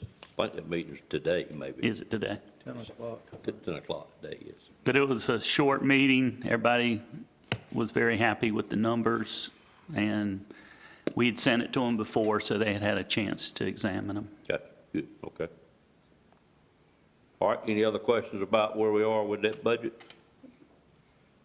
The other thing that we had discussed last time is we wanted the county to come up with a priority list that would be looked at, as I understood it, each quarter moving forward, when we would have a better idea of where we might be from a revenue standpoint. And of course, the big variable, as we know at this time, is the sales tax revenue.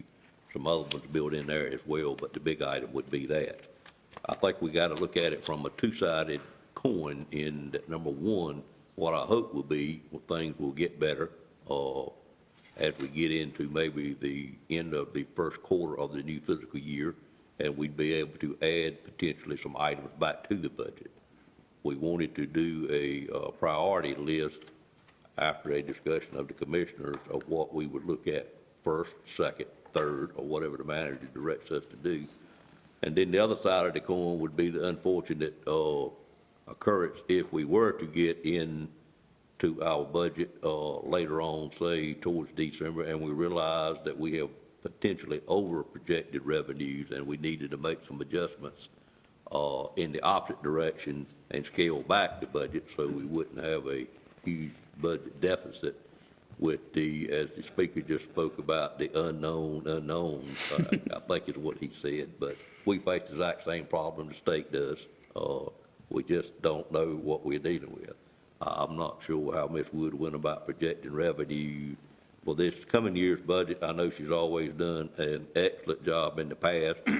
I have no doubt it will be excellent again, but I was always wondering how she came up with revenue for this year because of what we heard the speaker talking about. So item number 9 is on here for us to have a discussion led by Mr. Lamb to give the commissioners a chance to prioritize what our thoughts would be if we would collect more revenue than what we think we may be doing. And then the second part of it, less funding as spelled out on the agenda. And with that said, Mr. Lamb, I'll turn it over to you. Let me start off with our projection of revenues from as of today. Chair, Yes. maybe have a break. I can, I see from both ends of the podium needing a break, so Mr. Lamb, if it's okay, I'll Yes. pause for about a 10-minute break at this time, and we'll start right back with that when we come back. Okay. And recess. Mr. Lamb, I will call us back from our recess and turn it back over to you, sir. Yeah, we'll You got about go. It's 5 minutes, and then you're going to need to take another break. Yeah, it's 10:52, so about 2 minutes till we'll take a break and do the COVID-19 county response meeting. But just wanted to say regarding the revenue stream that we're looking at, as I've said before, we were fortunate that this began after January the 5th, when we have collected more than 95% of all levy from last July. What will happen next year, we don't know.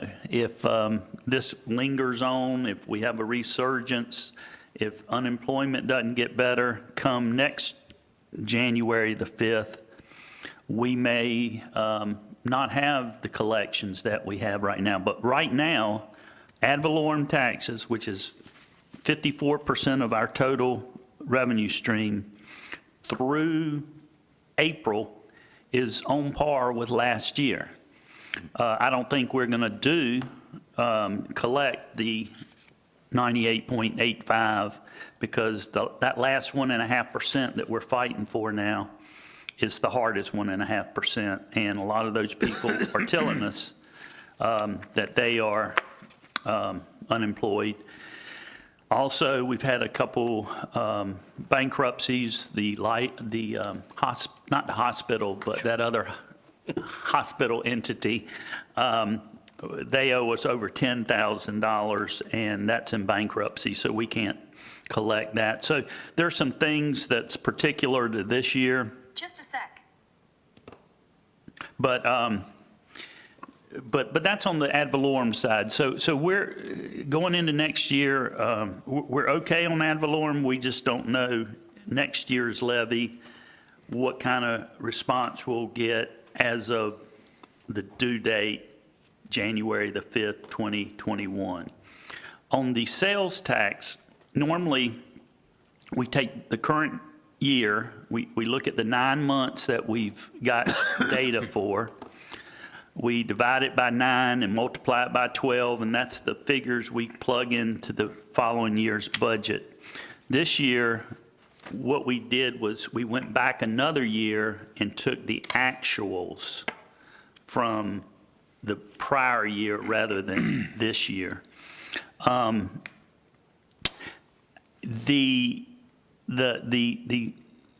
Right now, through March, we're okay on sales tax. We're concerned about April sales tax numbers. We'll get notice of what they are on June 1st, the same day as our budget presentation.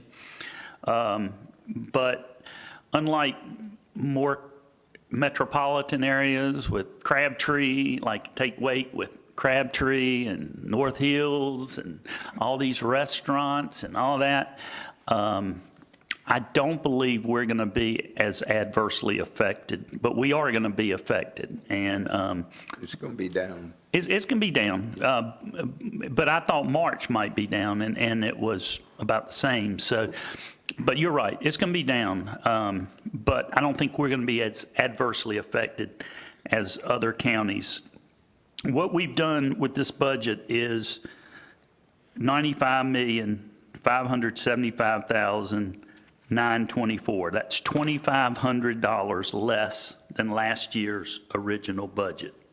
So we are holding the line. No increase in our appropriations in our budget. What we looked at were several things that we thought we could look at in October or December, effective sometime later. If revenue stream continues like it hopefully will be if things get better, if unemployment improves. The one thing we are delaying, I know the commissioners have been very generous to our employees the last 2 years, 5% each of the last 2 years, 5% 1 year, 5% the next year. But with 20% of the people unemployed, we just feel like we need to delay any consideration of a cost of living increase until the second or third quarter. So that's one of our priorities if funding becomes available, is to not necessarily 5%, but do something for the employees. I know there's talk last meeting about making it retroactive to July 1. After talking to staff, we would rather not do that. It's when you deal with the state retirement system, it causes problems.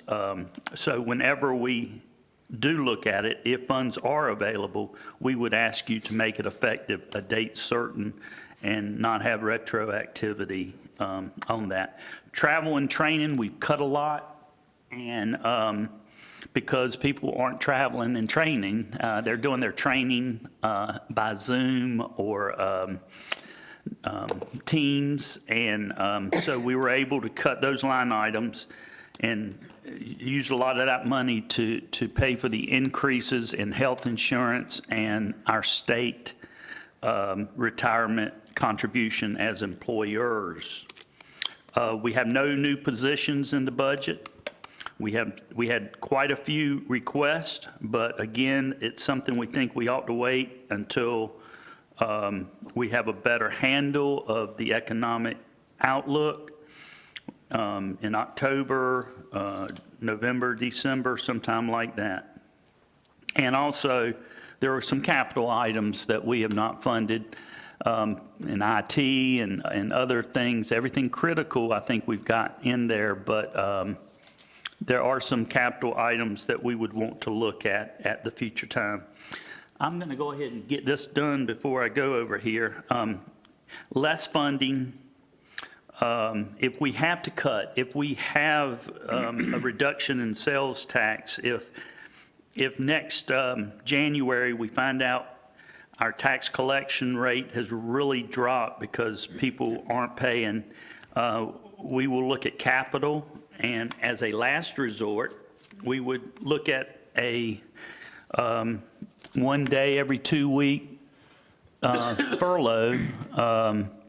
So you'd work for 9 days instead of 10 days, and salaries would be cut correspondingly by 10%. We don't want to do that. I know y'all don't want to do that, and we don't think we will need to do that, but that is something we have to look at.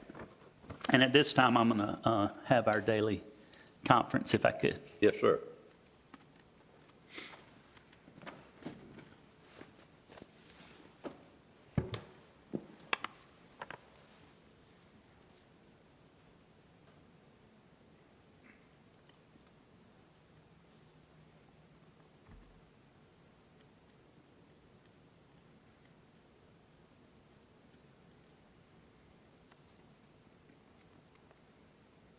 Mr. Hill on there? Yep. And print this here. Is on there. Okay. Welcome everyone to our daily COVID-19 response briefing. We are simulcasting during our budget meeting. The county commissioners are here, and so we will start now, and we do have an anticipated simulcast from the State Association of County Commissioners, Governor Roy Cooper. We just heard from the Speaker of the House, Tim Moore, and at 11:15 or so, we're going to hear from from Governor Cooper. So at this time, we will begin the meeting. It is, let me say the date, May 20th, 2020. And at this time, we'll hear from our Health Director, Mr. Bill Hill. Okay. Am I coming in loud and clear with you, Mr. Lamb? Yes. Okay, good enough. We had one case, excuse me, one case overnight. Actually, it was early evening. I probably did report that in an early evening report that I sent to the boards and county manager, county attorney, early evening yesterday, and we did not have any other reports. So we added one report, one case since yesterday morning, which puts us at 159. We are very much aware of that one new case. It's a household contact. We were expecting it. In that particular, a wife to a positive case. We are now showing not only 159, but we're showing 105 have recovered. We're showing 57 isolated at home. And we have 4 hospitalized. That's dropped a little bit. We have 2 out-of-county hospitals, Vidant and UNC Chapel Hill, and 2 in our own hospital right in Rocky Mountain.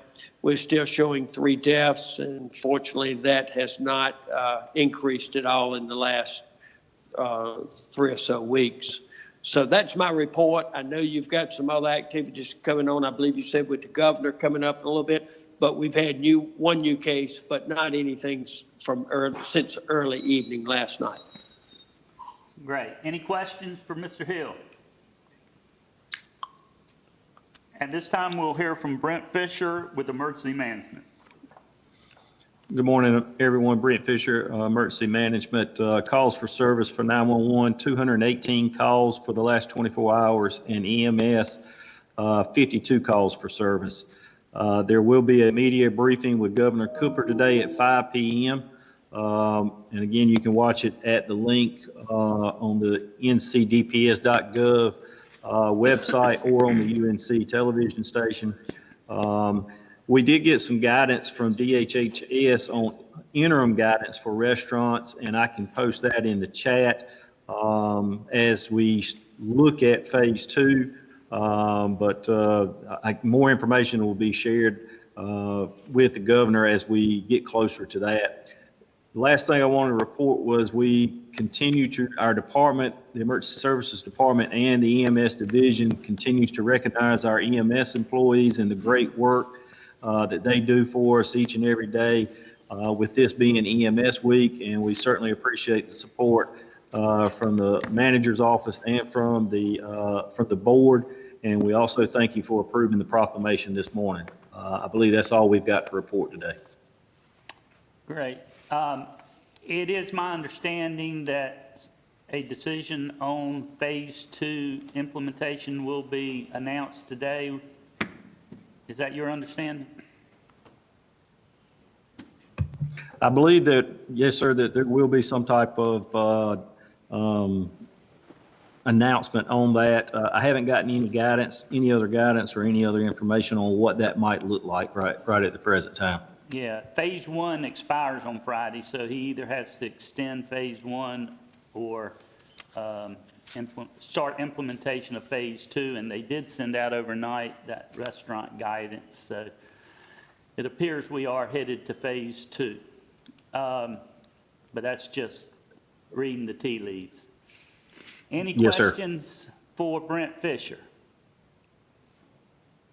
If not, we'll hear from Brandon Medina with the Sheriff's Office. Good morning, everyone. Brandon Medina, Chief Deputy, Nash County Sheriff's Office. 66 calls for service yesterday. A little bit of the damp weather kept most of the calls low. We did have some mental health transports throughout the day. Court yesterday, we did have 28 first appearances, 2 domestic hearings, and 1 bond hearing. The front door security, we saw 44 people come through there.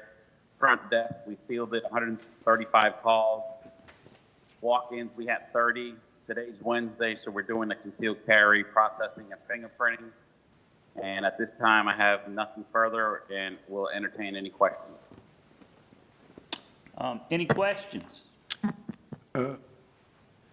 What did he say about mental health calls? I didn't quite get it. He had several mental health transports. Oh, okay. Yeah. Any questions? Any other questions? If not, thank you, Chief Deputy Medina.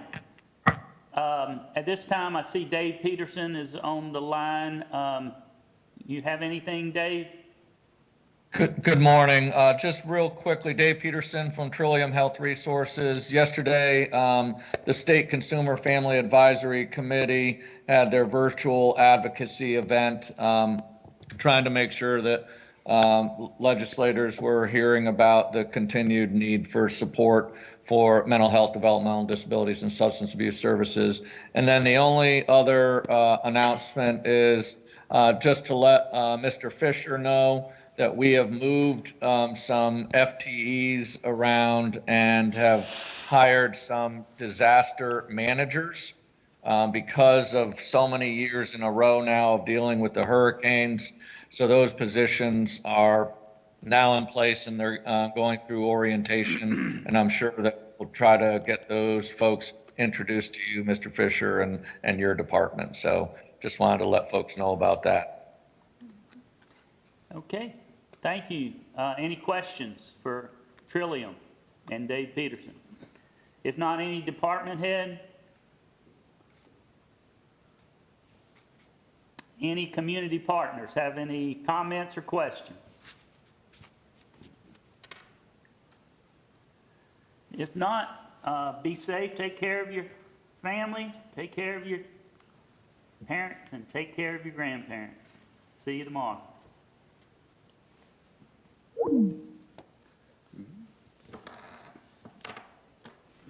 Okay. So I think my prior comments about looking at additional, if we have additional funding, on the agenda there, you see the 4 items that we would want you to consider probably in the second quarter of the fiscal year, fourth quarter of the calendar year. And then if we have to make cuts, we would first look at capital, which we really haven't appropriated a lot for capital this year. Last year it was 1.6 million. This year it's probably less than $1 million. So, and I suspect a lot of people, a lot of departments will start buying their capital as soon as they can in July. So hopefully we won't have to look at furloughs, but, and I'm confident we won't, but that is always a possibility. I think y'all saw an article yesterday about Wake County freezing or eliminating 100 positions. Many, I think about 3/4 of them were vacant, and then also eliminating about 20 other positions. So, but again, they have a different economic situation than we do, given their high density and many, many places that rely on sales tax. So that's, if there's any questions, I'll be glad to answer. Mr. Lamb, or Ms. Wood, either one, just to give us a number, and if you don't have it, you'll send it to us later. I know you looked at revenues different than what you have in the past, and you basically come up using the same revenue figure you had this year. With the increase in total assessed value and the other things going on, if we were in a normal year, what would the revenue increase have been to give us a number that we have conserved based on? So would it be another $1 million, another $2 million? And you may not have that answer. No, I have it. I have it. You got it, okay. I'd like to know what that is. Yeah, this year, like I said, last year we collected 98.85. If we collect only 98.6 or 98.65, because of it's being harder to collect those funds. Because of our increase in levy and tax base, we're going to see anywhere from $1.5 to $2 million more in ad valorem revenues. Now, one unknown there is how many people are going to defer their April, May, and June car renewals where they at that time pay the tax. Our experience so far is that most people that normally renew on time are renewing on time, but there will be some drop off. But I anticipate between 1.5 and $2 million more in ad valorem revenues as a result, not of increased collection, but as a result of increased tax base. Okay. And if we looked at other revenues, sales tax, for instance, what do you think you'd have picked up there? I guess I'm looking at a total number that we would have had we be in normal times. Yeah. Sales tax, last few years have increased each year. I think we have experienced 4 to 6% increase a year. That's what we would have seen. And that's how much money? Well, it's about 15 million, so almost $1 million. Well, no, $750,000 to $1 million.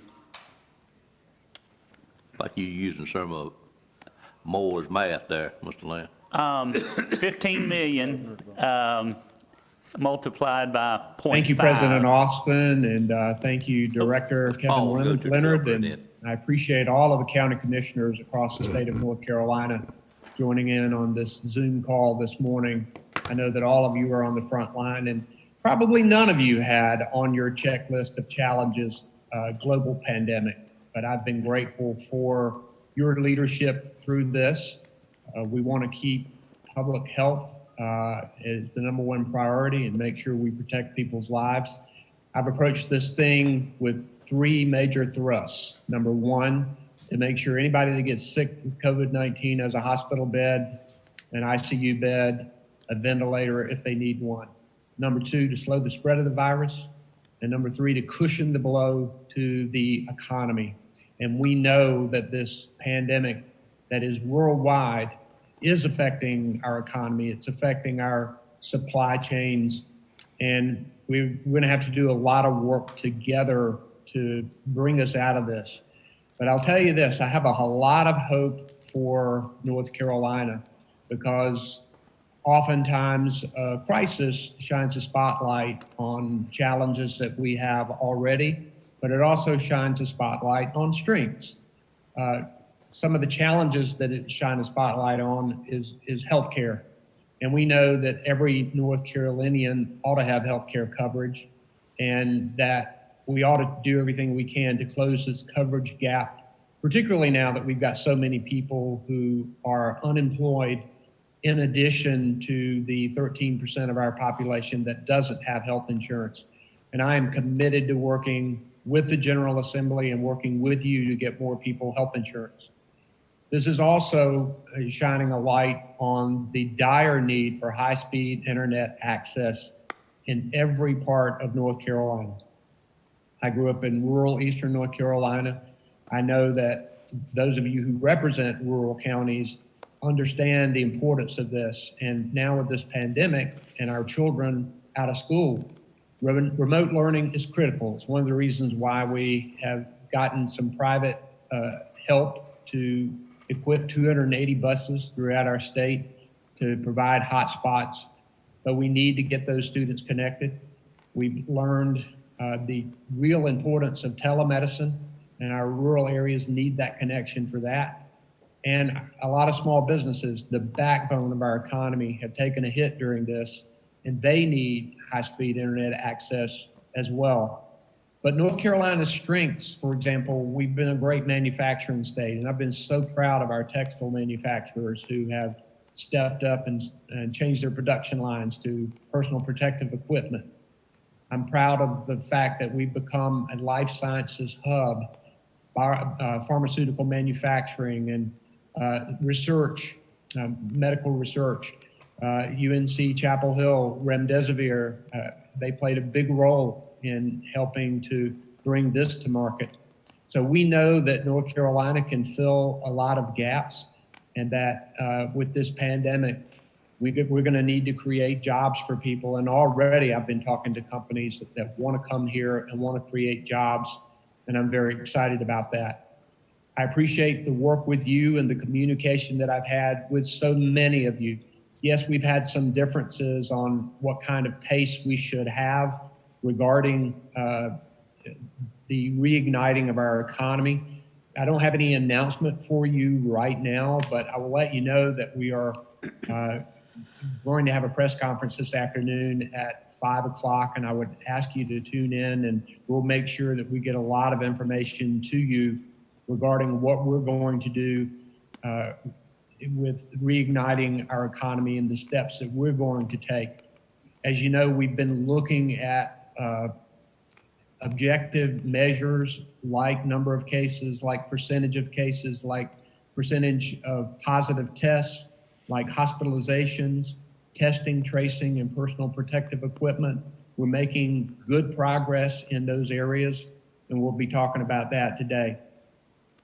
Finally, I want to tell you that I do believe that you as local leaders are going to have to be the spearhead in leading us out of this situation. We know this virus is going to be with us until we get a vaccine. So in order to make sure that people have good paying jobs, to make sure that we are protecting particularly our at-risk population, we're going to have to do things in a little bit different way, but we want it to be as close to normal as possible. We want to work very hard to get our children back in school in the fall, and we want to make sure that we can employ people and create more good paying jobs all across our state. Look forward to continuing to work not only with your association, but with many of you individually. I've talked to many county commissioner chairs as we've gone through this. I want to say a particular word to our western counties. I know a number of you are experiencing some flooding right now, and I think in McDowell County, you're having to deal with social distancing and sheltering people with the flood.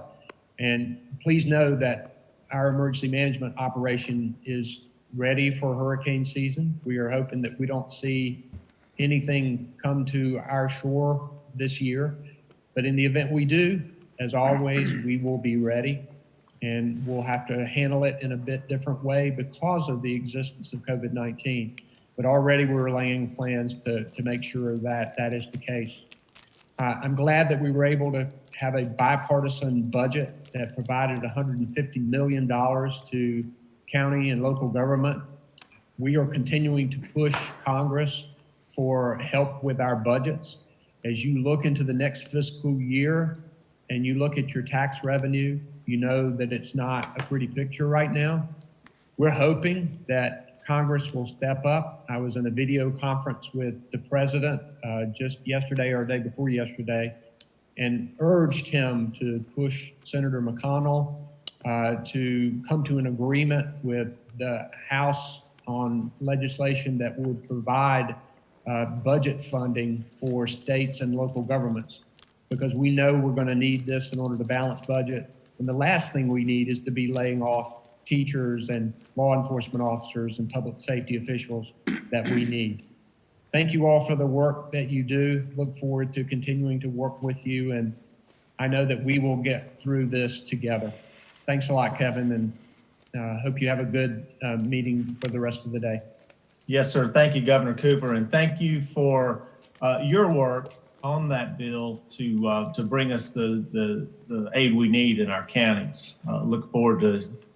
I'm proud of North Carolina. I really am, and the job you've all done. So thank you, Governor. Thanks for being. Yes, sir. All right. At this time, I'd like to turn it back to Kevin to. To clarify, Donna sent me a text.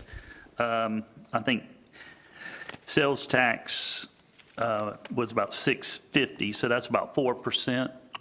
And one thing I didn't mention on the revenue outlook is investment earnings.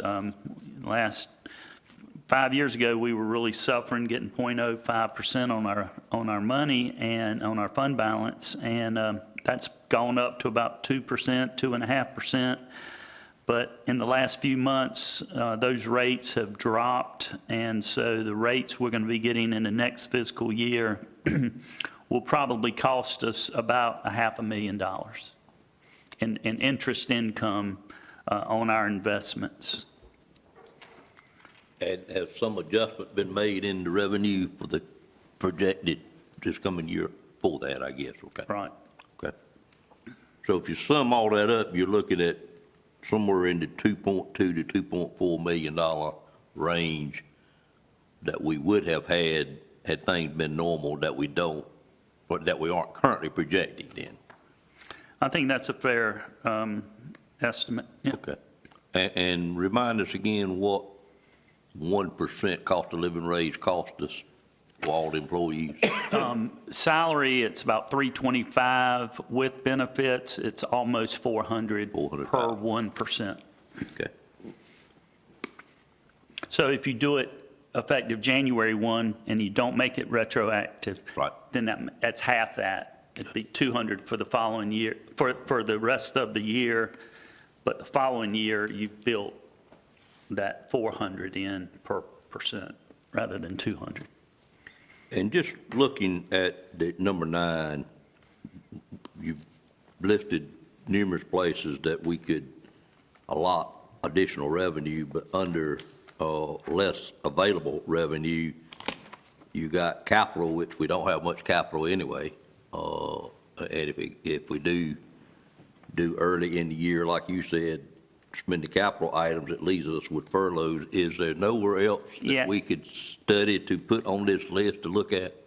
Well, you know where I'm going, I guess. We could freeze vacant positions, and right now we have quite a few vacant positions that are being funded for next year. They're vacant right now, and some of them will be filled between now and July 1. Some may not, but you always have some vacant positions, so you can freeze vacant positions. You can do a RIF, reduction in force. Well, that's worse than furloughs. What else is in your bag? Yeah. But that's really it. I mean, you can either do furloughs or a combination. You can do early retirement incentives. I know some counties have done that in the past, where someone that's eligible to retire, you give them a lump sum as an incentive or some other benefit. So that's always, it usually costs money to give somebody, you know, say a $10,000 early retirement. Yeah, I didn't say that other one. I like that zero you dropped. That's many counties have done that. I think Edgecombe did it a couple years ago. And so that's something we would have to look at. I'm the internal optimist, though. Based on everything I'm seeing, I think we're going to not see the growth in revenues, and we might even see a reduction in certain revenues. But I think the county is in good shape financially. The commissioners for years have maintained long before me, a healthy fund balance, rainy day fund, whatever you want to call it. And so I'm pretty optimistic. Again, the biggest concern I have is sales tax. And next year, if we don't get over where we are right now, people paying their ad valorem taxes on time. Like they have that 95% that always pays by the 5th of January. When you have 15, 20% unemployment, some of those people own homes. And if they're not working, we may see some some problems there. But I'm pretty confident. I'm not confident enough to open up the floodgates with spending, but I do think that this county is strong financially, and I'm hoping for the best, preparing for the worst. Okay. One other thing I'd like to know, and then you made a statement, no new positions, but you had some asked for. Do you have that number of how many new positions were asked for throughout the county? Or could you just send us that number if you could? I can send it. Okay. Yeah. I'd just kind of like to know what that was. Yeah. I would say no more than a dozen, no more than 10. Okay. All right. All right, other commissioners have questions at this point, and before we go to item 10. I don't have a question. I just wanted to thank our staff for all the work they're doing, and that we are going to remember you when the money becomes available. So don't give up on us. We just got to do what we have to do in these tough times. Words well spoken. Thank you, Ms. Wills. Thank you. Other comments? One Melville. thing that I would love to see us do, it may not be able to do it right now, but consider a full-time person at the farmer's market. That's right, we did discuss that some last time. Glad you brought that back Yeah, up. you already have part-time, but Right. move that person to full-time. We have met with Sandy Hall and we came up with a new job description for that position at such time as this board wishes to fund that position. How much would it cost us to make that part-time position a full-time position? I don't have, I can give you a rough number of about 20 to 25,000. But you're already paying part-time, so. Right. Okay. It'd be double what she's getting now, plus the health benefit and the retirement system contribution.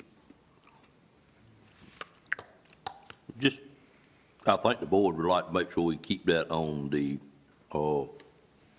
additional funding available list, if you would. We've all heard a lot about that. Other comments?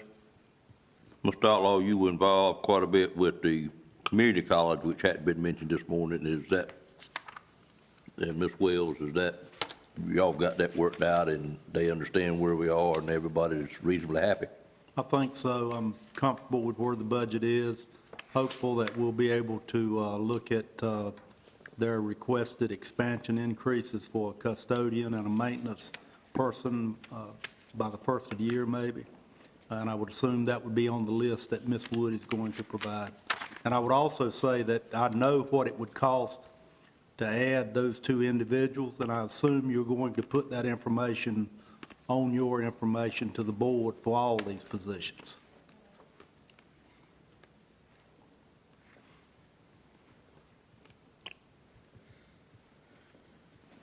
Thank you, Mr. Outlaw. Ms. Wells, anything on community college? Yep. Good, okay. All right. Anything else? 9 under 9. Okay, do you have a direction now, Mr. Lamb, where you can finish up the budget? Anything else the commissioners need to provide you?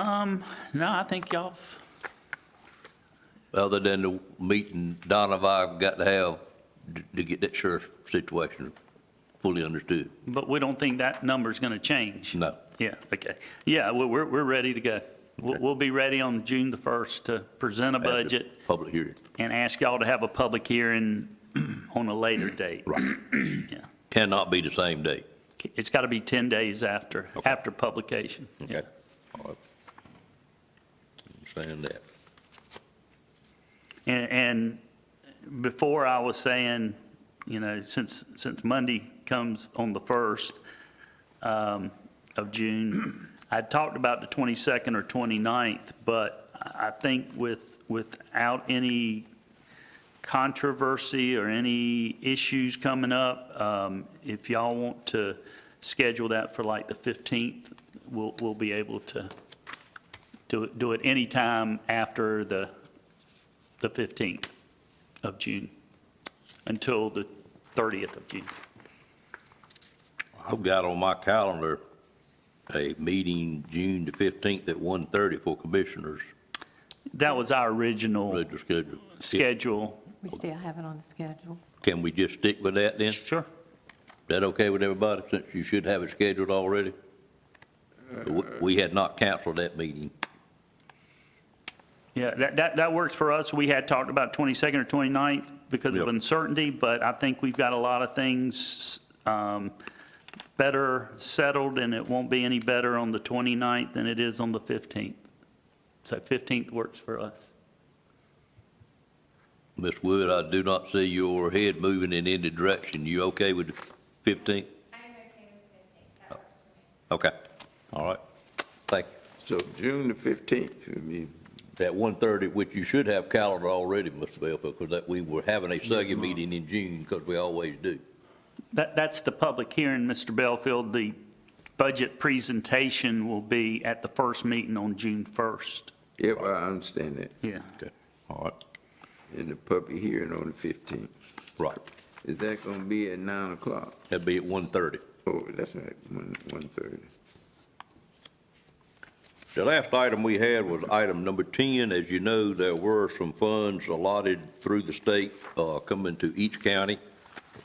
Nash County is getting $1.784 million, if I remember that number correctly. That's correct. Okay, and as I understand it, in looking or just reading what I saw online, we've got until June the 1st to submit a plan of how Nash County intends to spend that money. I was misunderstood it originally until yesterday. I thought this had nothing to do with anything we would get through FEMA, and I knew we were doing a lot of record keeping for FEMA costs so we could justify it and collect FEMA money for our extra costs. But I now understand in reading the legislation that came with it that we really need to spend this money first before we look at FEMA money, which is different than what I thought, and I hoped it wasn't this way. Ms. Wood asked me to relook at my thinking yesterday. I tried to convince her she was wrong. She didn't bite that too good. In essence, I found out I'm wrong, but we've got to utilize this money first because FEMA money has a participation by the state of 25%. So the state's real interested in us using this money up, even though it may be for items that FEMA would replace once this money's gone. So, Mr. Lamb, I guess you just want to kind of give us some ideas of how we could do it, find out what involvement this board wants with the decision. And what I'm thinking is the staff would prepare a recommendation and then just put it out to the board, and without a meeting, the board submit any comments they may have about it and try to get it. Of course, we got to get it done by June the 1st. You had indicated to me this morning there was some flexibility to change it, but I think we should get it as accurate as we can to start with. Sure. And not start messing around with it, because it would show that, to me, if I was at the state level looking at it, I think if we submit a plan and stick with the plan, it would show that we, for lack of a better word, maybe have our ducks in a row. Once we decide on something, we stick with it. But with that said, I'll let you give any explanation you want to talk about. Yeah. Or ask you to, please. Yeah. According to the legislation, each county is supposed to submit a plan by June 1st. It doesn't require board approval, but I wanted to bring it to the board, just let you know what we're looking at, what we are identifying as perhaps needs. As you said, at any time you can amend the plan. You must submit it by June 1st, but at any time you can amend the plan as the situation may change. But hopefully we can come up with an initial plan that will be a good framework for the use of this money. One thing that this money does is it makes, if we spend the money, we are responsible for the money. If we give it to a third party, such as a town, city, nonprofit, hospital, we are joint and severally liable that the money be spent according to law. So when you start giving it out to third parties, nonprofits, whatever, you are risking some potential liability. The General Assembly, what they did, they took 1.5 million of the money they got from the feds, I think it was CARES, and appropriated it to the 100 counties, or I'm sorry, 97 counties. There were 3 counties that had already gotten money direct from the federal government. So 97 counties got part of this money, and ours came out to be $1.78 million. We have looked at different items, and we have not finalized anything. These are just numbers that we put down for the time being. One was the 250, I believe, is for the hospital. They've certainly had increased costs as a result of this pandemic, and so that was one idea, anywhere from 250 to 350,000. We've got 250 there. Reimburse us for a bunch of expenses we've had in the public health arena. Some payroll expenses, perhaps, whether that's overtime or some special pay set up. I think the 334 is what we currently have in our expenses in that $1 million. Right now. Yeah. If you look on that page, you see 334, 259. That's what we have accumulated in that special account that y'all set up at a recent meeting, where we transferred $1 million from the fund balance to set up a fund for tracking expenses. Using this money to pay for that is not considered supplanting. We can use it, and that's money, as the chairman was talking about, that we would spend prior to doing Category B FEMA public assistance. Quite frankly, FEMA is supposed to be a bad hurricane season, and I think they would prefer that we not use their funds.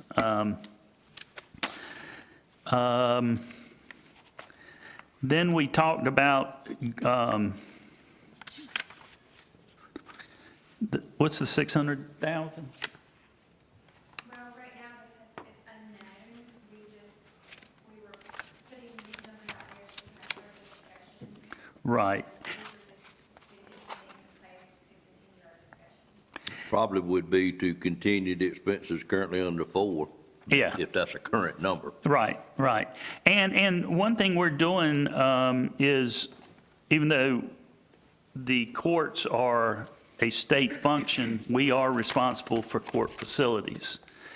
And we are providing them, the judge, Judge Sumner wants everybody that comes into the courtrooms, jurors, grand jurors, witnesses, court personnel, to have masks. So we're providing them with masks so we can get reimbursed for that expense.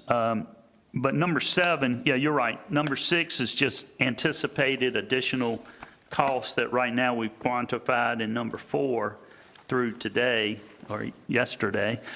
And then the General Assembly did not directly allocate any money to municipalities. They put in the legislation, it's well known to the league and to the municipalities. We've gotten a couple phone calls from a couple of the towns asking about this.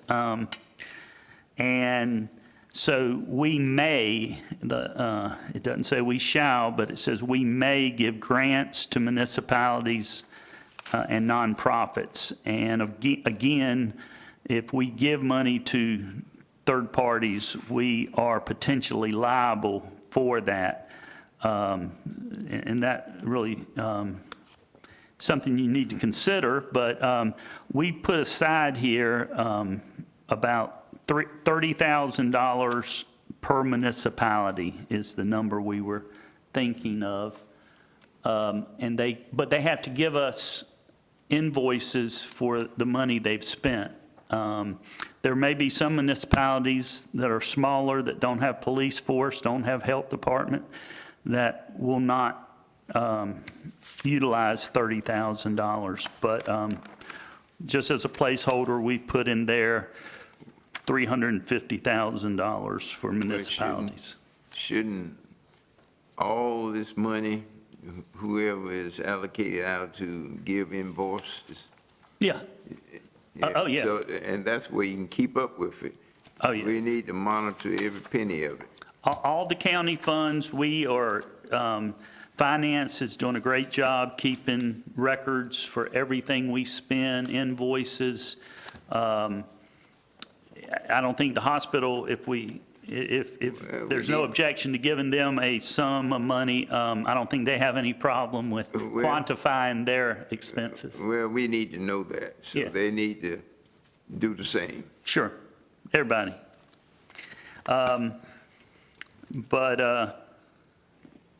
So that's a rough plan we have right now. Be glad to hear suggestions, objections, enhancements, reductions, whatever any of you may. One thing, I'll just say it again, let's monitor. Oh, we will. And have the invoices for everything that's spent. We have to. It's part of the requirements for this money, and you can anticipate audits in the future, so. Yeah. Mr. Lamb, I greatly appreciate the state trusting the counties to expend these funds in the proper manner, but they've kind of put us in a little bit of a bad way, particularly with a county like Nash that has quite a few municipalities, and municipalities did not get any of these funds. It was given to the county, and the county is then got to decide how to best use it. In our case, we have, I heard you say $30,000 possibly to each municipality, but I don't see fairness in that because we got one municipality that has way more population than all the rest of them put together. It seems like we've got to make some adjustment as it relates to population. To me, I thought about this thing last night quite a bit. It seems like one way we could look at it, and of course the board all needs to think about this, but since the county has certain departments that it has that municipalities do not have, social services, sheriff's department, health department, and we've got so many charges that are countywide. I would think we should want to study those particular departments that serve the whole county and try to utilize these funds in those departments where all residents of Nash County would receive benefit from them. Right. And of course, the first thing that comes to mind is we've seen some counties do a hazardous pay. The number I've seen, the only number I've seen is a 5% hazardous pay increase through this time for those public safety employees that are required to work. I'm just wondering what it would look like if we were to take those departments that we are serving countywide, health department, sheriff department, social services department, and look at those employees getting particularly a hazardous pay, what that cost would be. And it's something that I think this board could justify. We did it as fair as we know how to do it, simply because we are serving our whole population and everybody gets benefit of all these departments. Are there other ones that are missing besides? Well, EMS, emergency services. Right. Yeah. The number 3, the 100,000, we do not currently have a hazard pay policy. We have drafted one that if y'all want to go in this direction on the 1st, you can adopt, and we can use that in order to have a hazard pay policy under these conditions. But that's where the 100,000 really, where we were contemplating. We've looked at, first of all, on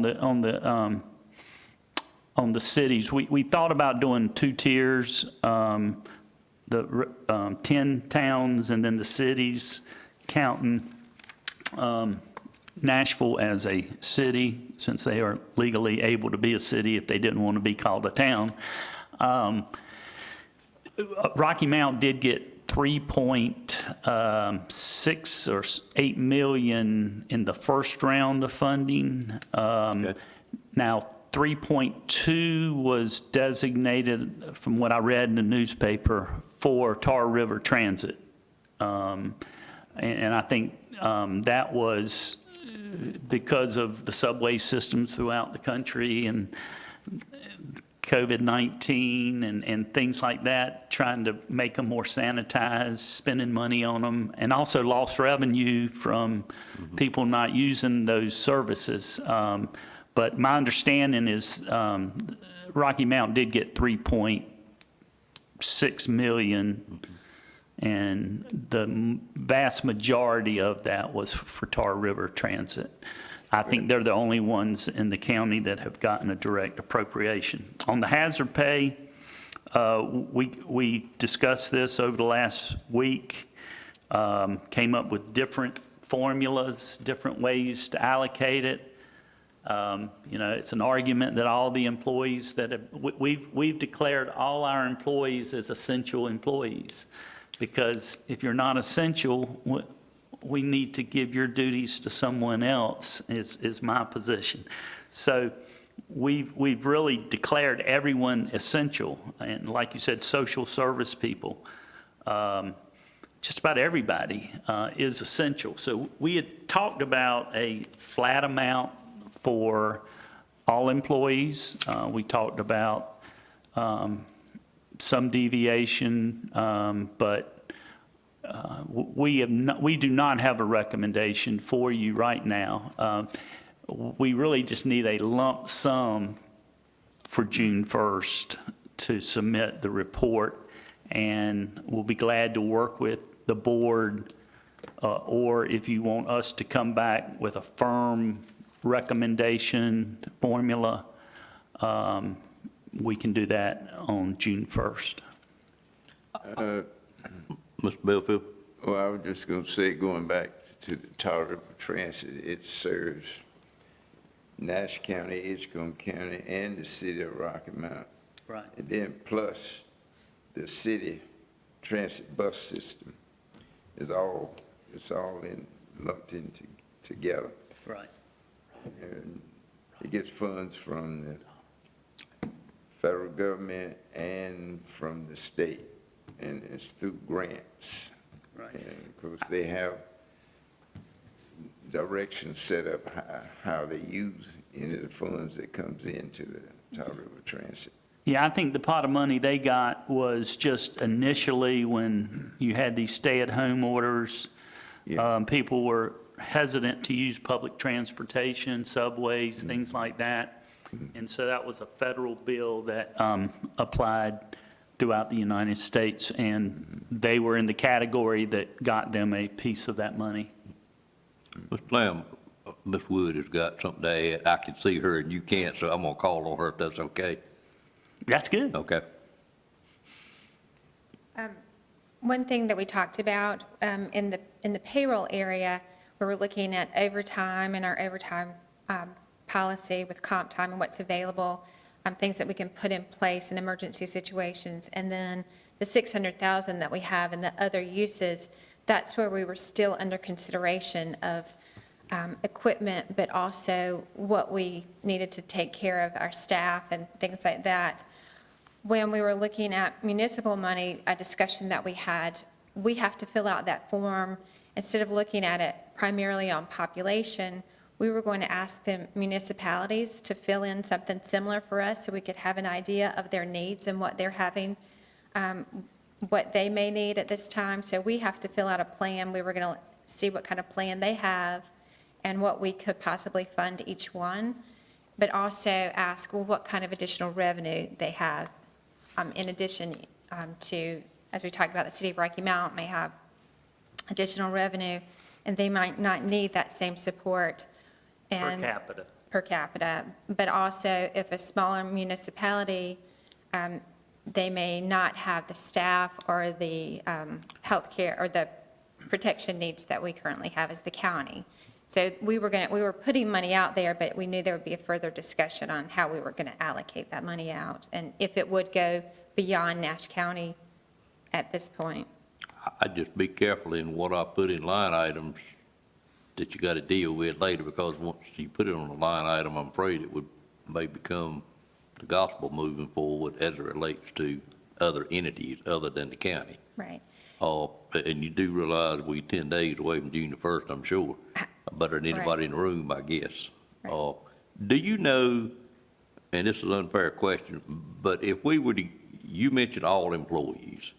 I was thinking something different, but all employees, a 5% hazardous duty pay for 6 months period of time, what's the dollar amount? Well, that was another thing that we talked about, and looking at potential for hazard pay, if we would want to do a percentage instead of or a lump sum, where percentages would, I mean, everybody was working the same, and if you base it on a percentage, then it's based on salaries instead of putting yourself out there in a hazardous situation or hazardous work conditions. So that's where we're looking at different scenarios. Right now, well, part of our discussion has been instead of a 5%, you know, if we would do a set amount up to $500 or up to a certain dollar amount, if we're talking about 600 employees, you know. What is your monthly payroll here? Do you? We have about 650 full-time employees. Is that what you're asking? No, I think our yearly payroll is right at 25, or is it more than that? 25 million. Okay. So about 2 million, a little more than 2 million. Is that right? I think that's it was a few years ago, anyway.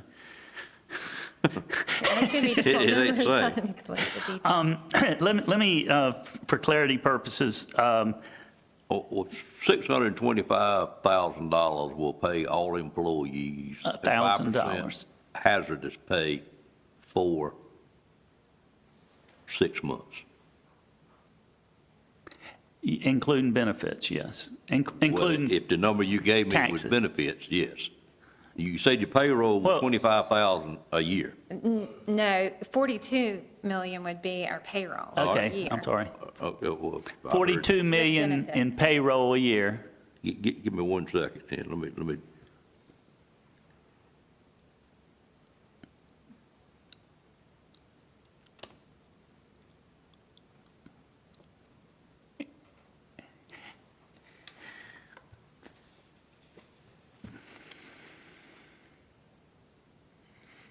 And again, we came up with several scenarios. One would be just people making less than $60,000 a year would get it.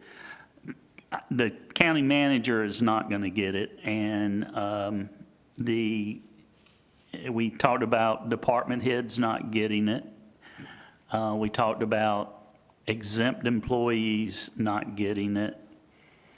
We talked about everybody getting it except the county manager. But What's wrong with the county manager? my job, I don't. He don't want it. You worried about that number, you're gonna get ding dong when you retire, whatever that's. Yeah, I don't, y'all are good to me, and I don't need any hazard pay. Well, if we would give all employees a 5% hazardous duty pay for 6 months, it would cost $1,050,000. That's the kind of number I wanted to know. So, you could easily, I'm thinking. Let me say this, most counties right now, and this is something Stacy and Donna were meeting about, if you're working telecommuting, the weeks you're telecommuting, you don't get hazard pay. Weeks you're here, you get hazard pay because you're dealing with the public and you're out and open. So That's more of the way my mind thinks. Hazardous duty pay has got to be hazardous duty pay. Now, I don't know how you draw the line on what is and what ain't. Yeah. I'm seeing public safety in the news quite a bit, employees, health department employees and things of that nature, but that's a proposal y'all need to make to the board. But I get a good feeling by looking at our departments that are serving Nash County citizens countywide and kind of focusing with that mindset for hazardous duty pay, potentially. And if they all need to be in it, convince the board that they all need to be in it. I don't have because I've spent 10 minutes thinking about this, but I'm trying to look at something that we can defend as the right thing to do as it relates to municipalities. Does that make sense to the rest of the board? Yeah.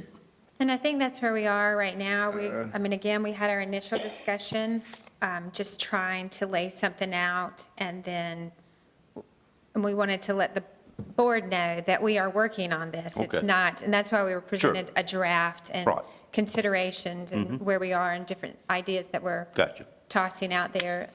But if the commissioners have recommendations or an idea that we should consider for recommendation, we would certainly love to hear what the commissioners have to say. Well, board, this is the time, if you got any thoughts on this, we need to tell it to them while they are going through it. You're discussing hazardous pay. Yes, sir. In making a difference in the county employees could cause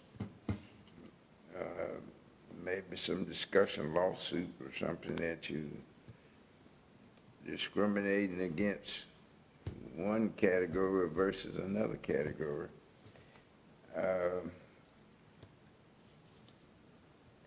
If we're going to do hazardous pay, basically what you're talking about, law enforcement and EMS, emergency management system, those two areas, maybe health department. I don't have a preconceived answer to that question. Well, if we were looking at those are the ones that come in contact with the public, with social service. Yeah. Well, certainly your EMS and the people in the health department probably have the most contact. Yeah, and you know, I cannot name a county employee, like a custodian has to clean up the doorknobs and the building, and people are coming through here, and they might have COVID-19, and so. Well, the other thing I've heard is the register deeds. I mean, they've got people in there all the time. That's right. The tax office, they got people in there all the time. I even heard somebody say, it may have been one of y'all, that you had some people coming to us to ask questions about some of our departments because we were open and the adjoining county may not have been open to answer the questions. So. Right, they're getting things that the Franklin County and Edgecombe County, because their register of deeds is not open, like marriages, you don't have to go to the county you live in, you can go to any county.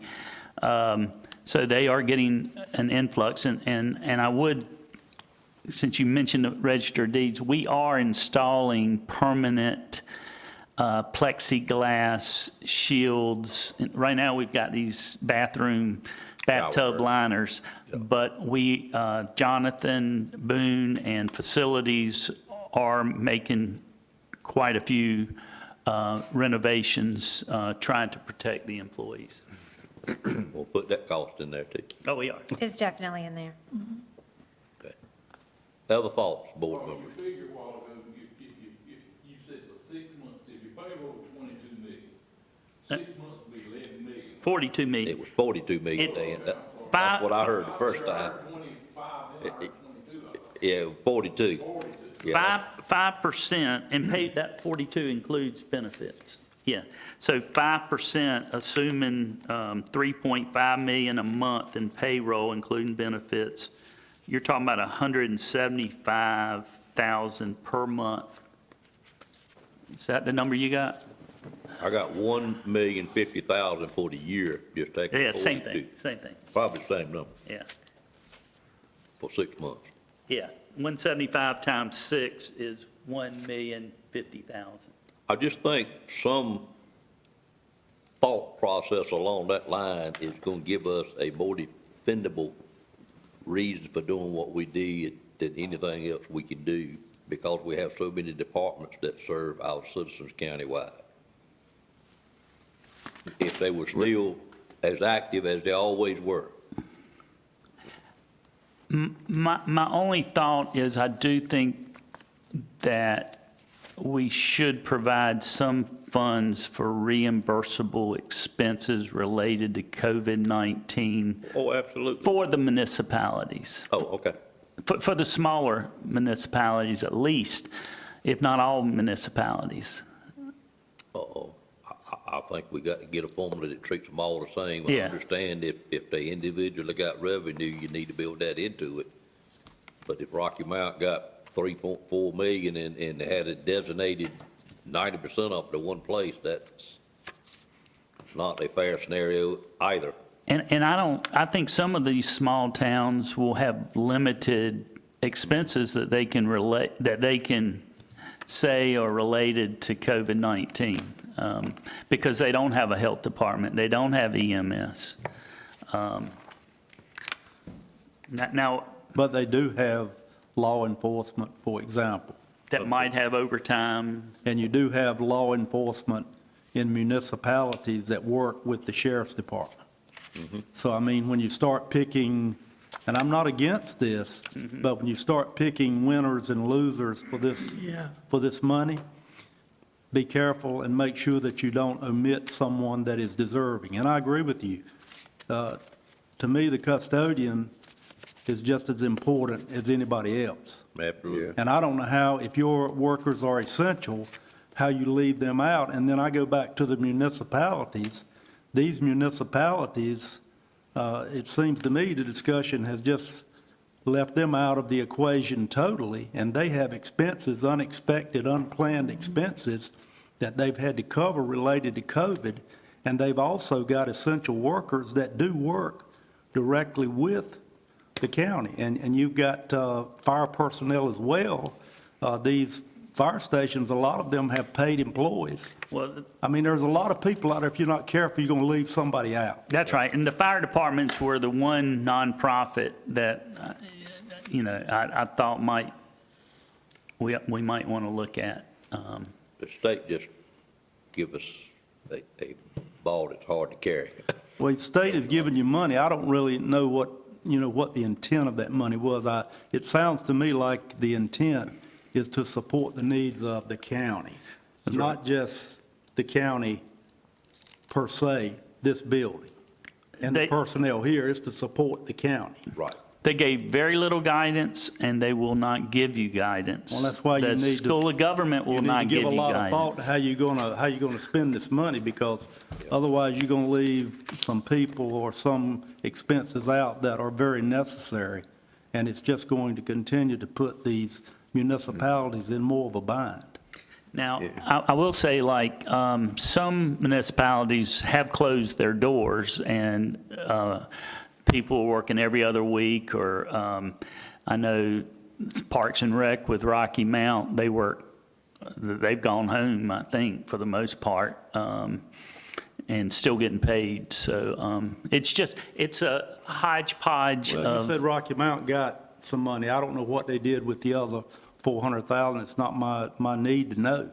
But Rocky Mount situation, I don't equate that to Spring Hope, Bailey, places like that, Castalia. I just don't equate it the same. They've got greater resources available to them. That's just my opinion. Well, that's a concern of mine too, that we might leave someone out that really deserve it. And I'm not really sold on hazardous pay. We just need to do the things that need to be done, have in place, sanitation and all, whatever we need in order, as much as possible, to prevent the spread of this virus. I still end up back every time concentrating on those departments that the county has that serve the countywide, that what they do is not done by anyone else, pretty much. So I think, did any commissioner that hasn't said anything want to say anything? I'll Sue? speak up. I would Please. agree with that statement, that the departments that do serve countywide, and, I can see the point, but focusing on making sure we've got those emergency supplies in hand, and then touch the overtime, the people who have had to work the extra hours because of the COVID, making sure that's taken care of. But did it not get paid for the extra hours? Well, I can tell you, some departments have accrued some overtime. Some other departments have used this as an opportunity to reduce their comp time numbers. It's a real mixed bag. You can't mix it together. Yeah. I mean, I'm glad the General Assembly has confidence, and the governor has confidence in us to make this decision. I'm glad it's us making the decision and not the towns making the decision how much to give. But we are in a difficult situation here, and we're not going to please everyone. We are going to leave someone out that deserves funding, but we are just limited. And again, the further away you get from county expenditures, where we know we're liable, when you start providing funding to third parties and other entities, and we stay potentially liable. I don't like that at all. For those funding, but it's in the legislation. I read it. Yeah, I did.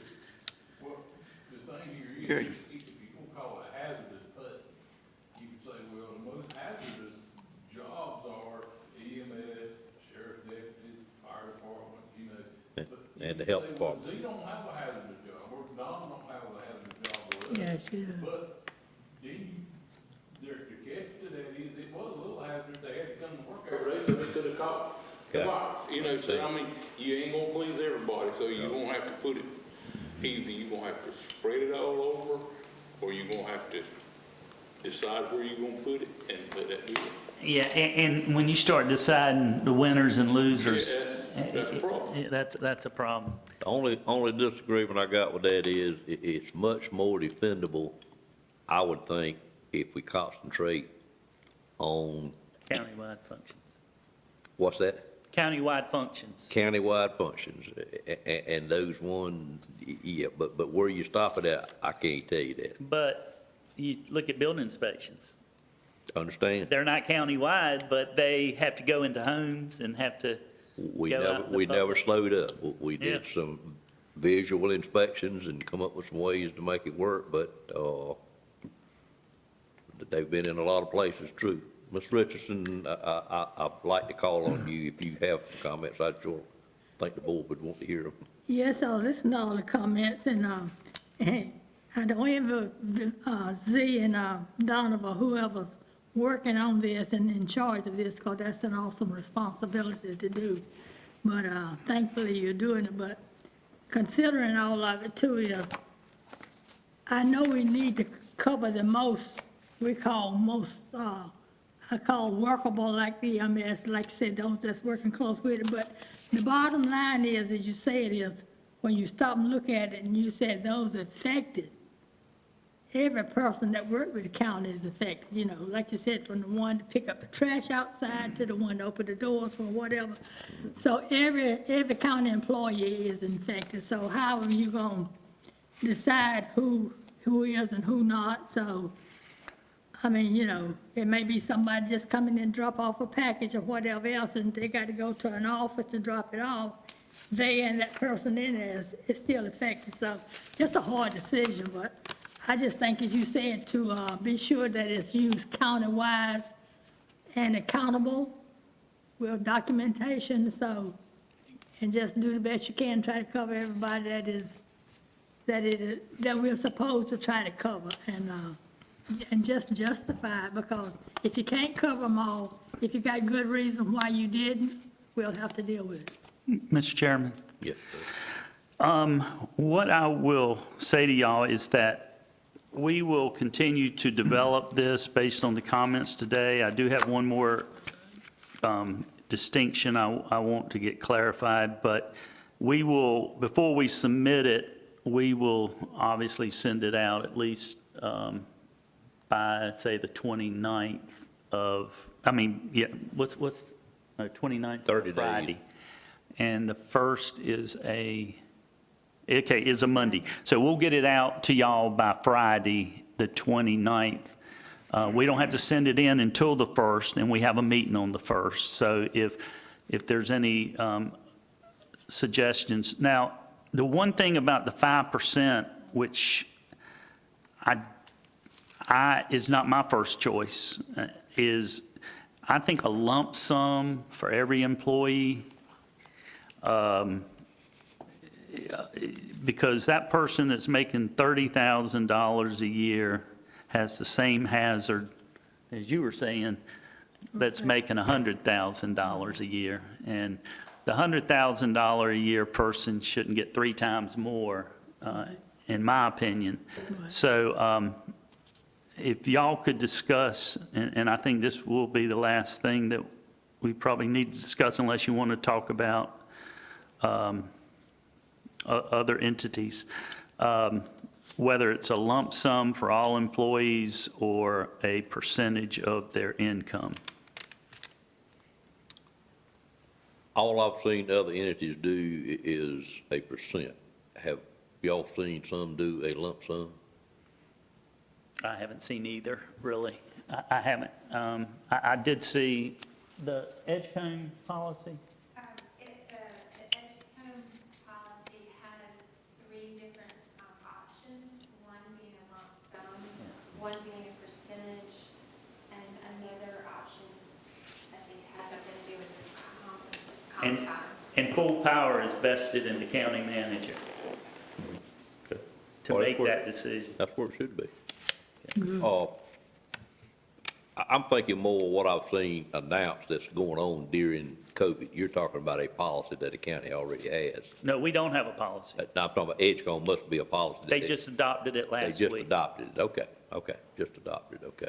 So who's gonna choose which option they use? Manager. County manager, what Their it is, county the- manager. According to the policy they adopted. I don't see why we would make it that complicated. I think we could pick one of the, I don't have a problem with what you're saying. I like that. I agree with you. If 5% to you is a lot more money than 5% of the guy that cleaned the doorknob, Mr. Outlaw, thinking of, and you have no more risk than what he has. I don't have an issue with that. Okay. Does any commissioner have an issue with that? No. My only thought is we did. Right. We did that one time with raises, and it was a complete disaster. I just said I wouldn't go there again, but this is different. But this is different. It In is fact, different. we've got money coming from the state, and we've got to Yeah. decide how to pay it out. Right. We gotta spend it, we can't keep it, so we, Yep. to say you're gonna give a flat amount to everybody, That's it. then that fits what you got to do and what you got to justify to the state, and it's over with, you know. Well, besides that number, with available funds after the other reimbursements and other, is there any, I'm assuming there's not any objection to providing some funds both for the health department and the hospital? Not for me. No. Not for me. Okay. Do you plan to have any No, that's- discussions with the municipalities? Well,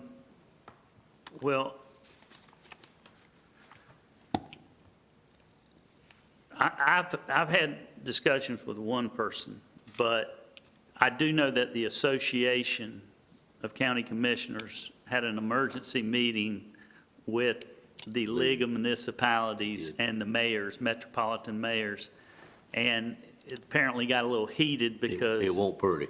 I it watched was some of it. discussion about how the counties, I think they were just playing defense, getting the counties on the defensive, but they were playing offense, I'm sorry, getting the counties on the defense, saying that they heard that there were counties that weren't going to give the municipalities any money. So they know about it through their association. I'm sure every municipality knows about this fund. And that's why we wanted to provide something for allowable expenses, expenses related directly to COVID. So I don't totally understand the League of Municipalities. I know what it is. And I've only ever related that to the city of Rocky Mount because it's a fairly large municipality. But is the playing field level as far as communication and understanding of what's available to a place like Castalia as it is to the city of Rocky Mount?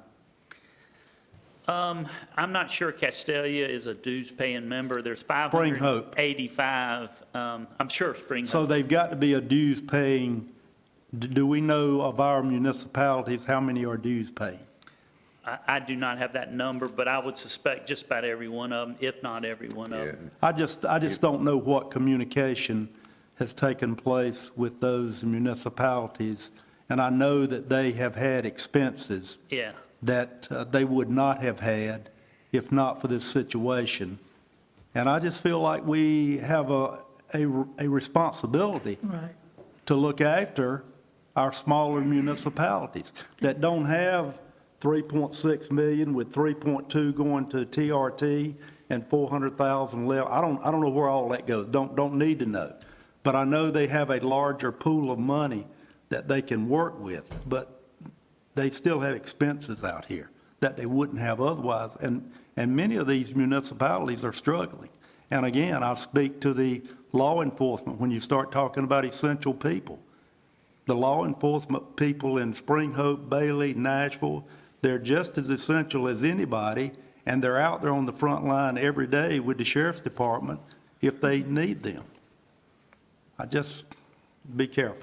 Yeah, unless y'all don't want us to, the final plan submitted, subject to modification on a later date, the plan we submit on June 1st, we are planning to have some money in there for the municipality. Okay, well, basically, the biggest part of what I've heard today, and I'm not opposed to it, is some type of pay or percent or set fee for county employees, which that makes all us heroes. But it doesn't include the people that might need to be included. That's just me. Any other comment? I'm gonna move on if we're okay. I know I have one commissioner that needs to leave fairly soon, maybe others. Well, I still say that hazardous pay, in my mind, is a question because she's gonna leave somebody out. Okay, won't take it. And to me, that's not the way to go. Well, you'll get this question, so let me go ahead and answer it. Our original, what we've been looking at, if you're a part-time, half-time position, if we do a lump sum, those part-time people would get a half of an allocation. You'll all get that question if I don't say that. All right. And the last thing I'll say now, I'm gonna move on, is be mindful of what FEMA's gonna reimburse us and keep them apart much as you can and get as much as you can. If there's overlap there, let it fall FEMA-wise, I guess I would say. But y'all got a daunting task, and I'm gonna close with that. You really got a challenge there. Yep.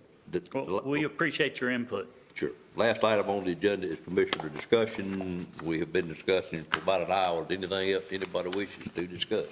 They will have it discussed. Anything at all? I am adjourning today, Madam Clerk, and we'll come back June the 1st. Yes, Is sir. that where we are? Yes. Anticipate any need for anything between now and then? None? Okay. To be sure we got a clear understanding of what's going to transpire with the item we just discussed, y'all going to come up with a plan, give it to the commissioners prior to June the 1st, maybe sometime in the agenda time of the next meeting, somewhere between there and Friday, and expect to just hear from commissioners on the day of the meeting or prior to the meeting, or any time in between. Well, I think we have to transmit it by 5 o'clock on the 1st. It would be great if we can hear, if we submit it out, if you have some suggestions prior to the meeting. Yeah. Right, okay. If there's any objection to anything we send to you, if you'll let us know prior to the meeting, so that if the meeting goes a little longer, right, we're not rushed to get it in. So what they're saying is, when you get it, any comments you got, go ahead and get in touch with the staff about it and let them know so they can be real close to having it finalized when we get together on Monday. Am I understanding that lunch is here? Yes, sir. Okay, all right. Mr. Belfield, you have something? I was just going to say, and I'm sure our clerk knows that the national NACO meeting has been canceled, rather. And they're going to, whatever they're going to do is supposed to be doing it through Zoom. But you still have to register, I guess, in order to participate in it. I hope it don't cost $495. My exact thought, is there a cost for the Zoom side of that? Do you know I yet? haven't seen the cost yet, Okay, but we will need to vote on the voting delegate. right. Yeah, I do understand that. Yep. yeah, you still need to, Well, we can do that in June. still need to vote. We need to have a voting delegate, which we'll take care of in June. I had signed up to go, but, to Florida, but, They're going to reimburse us. They're gonna reimburse for the you, okay. ones who had signed up. okay. Okay, anything else? Entertain a motion, to close the meeting at this time? So moved. Moved by Commissioner Second. Outlaw, second by Commissioner Wells. Any questions on that motion? All in favor of the motion, let it be known by saying aye. Aye. Any opposed by like sign? We stand adjourned and greatly appreciate the work of the staff to get the budget to us Thank y'all. well on schedule.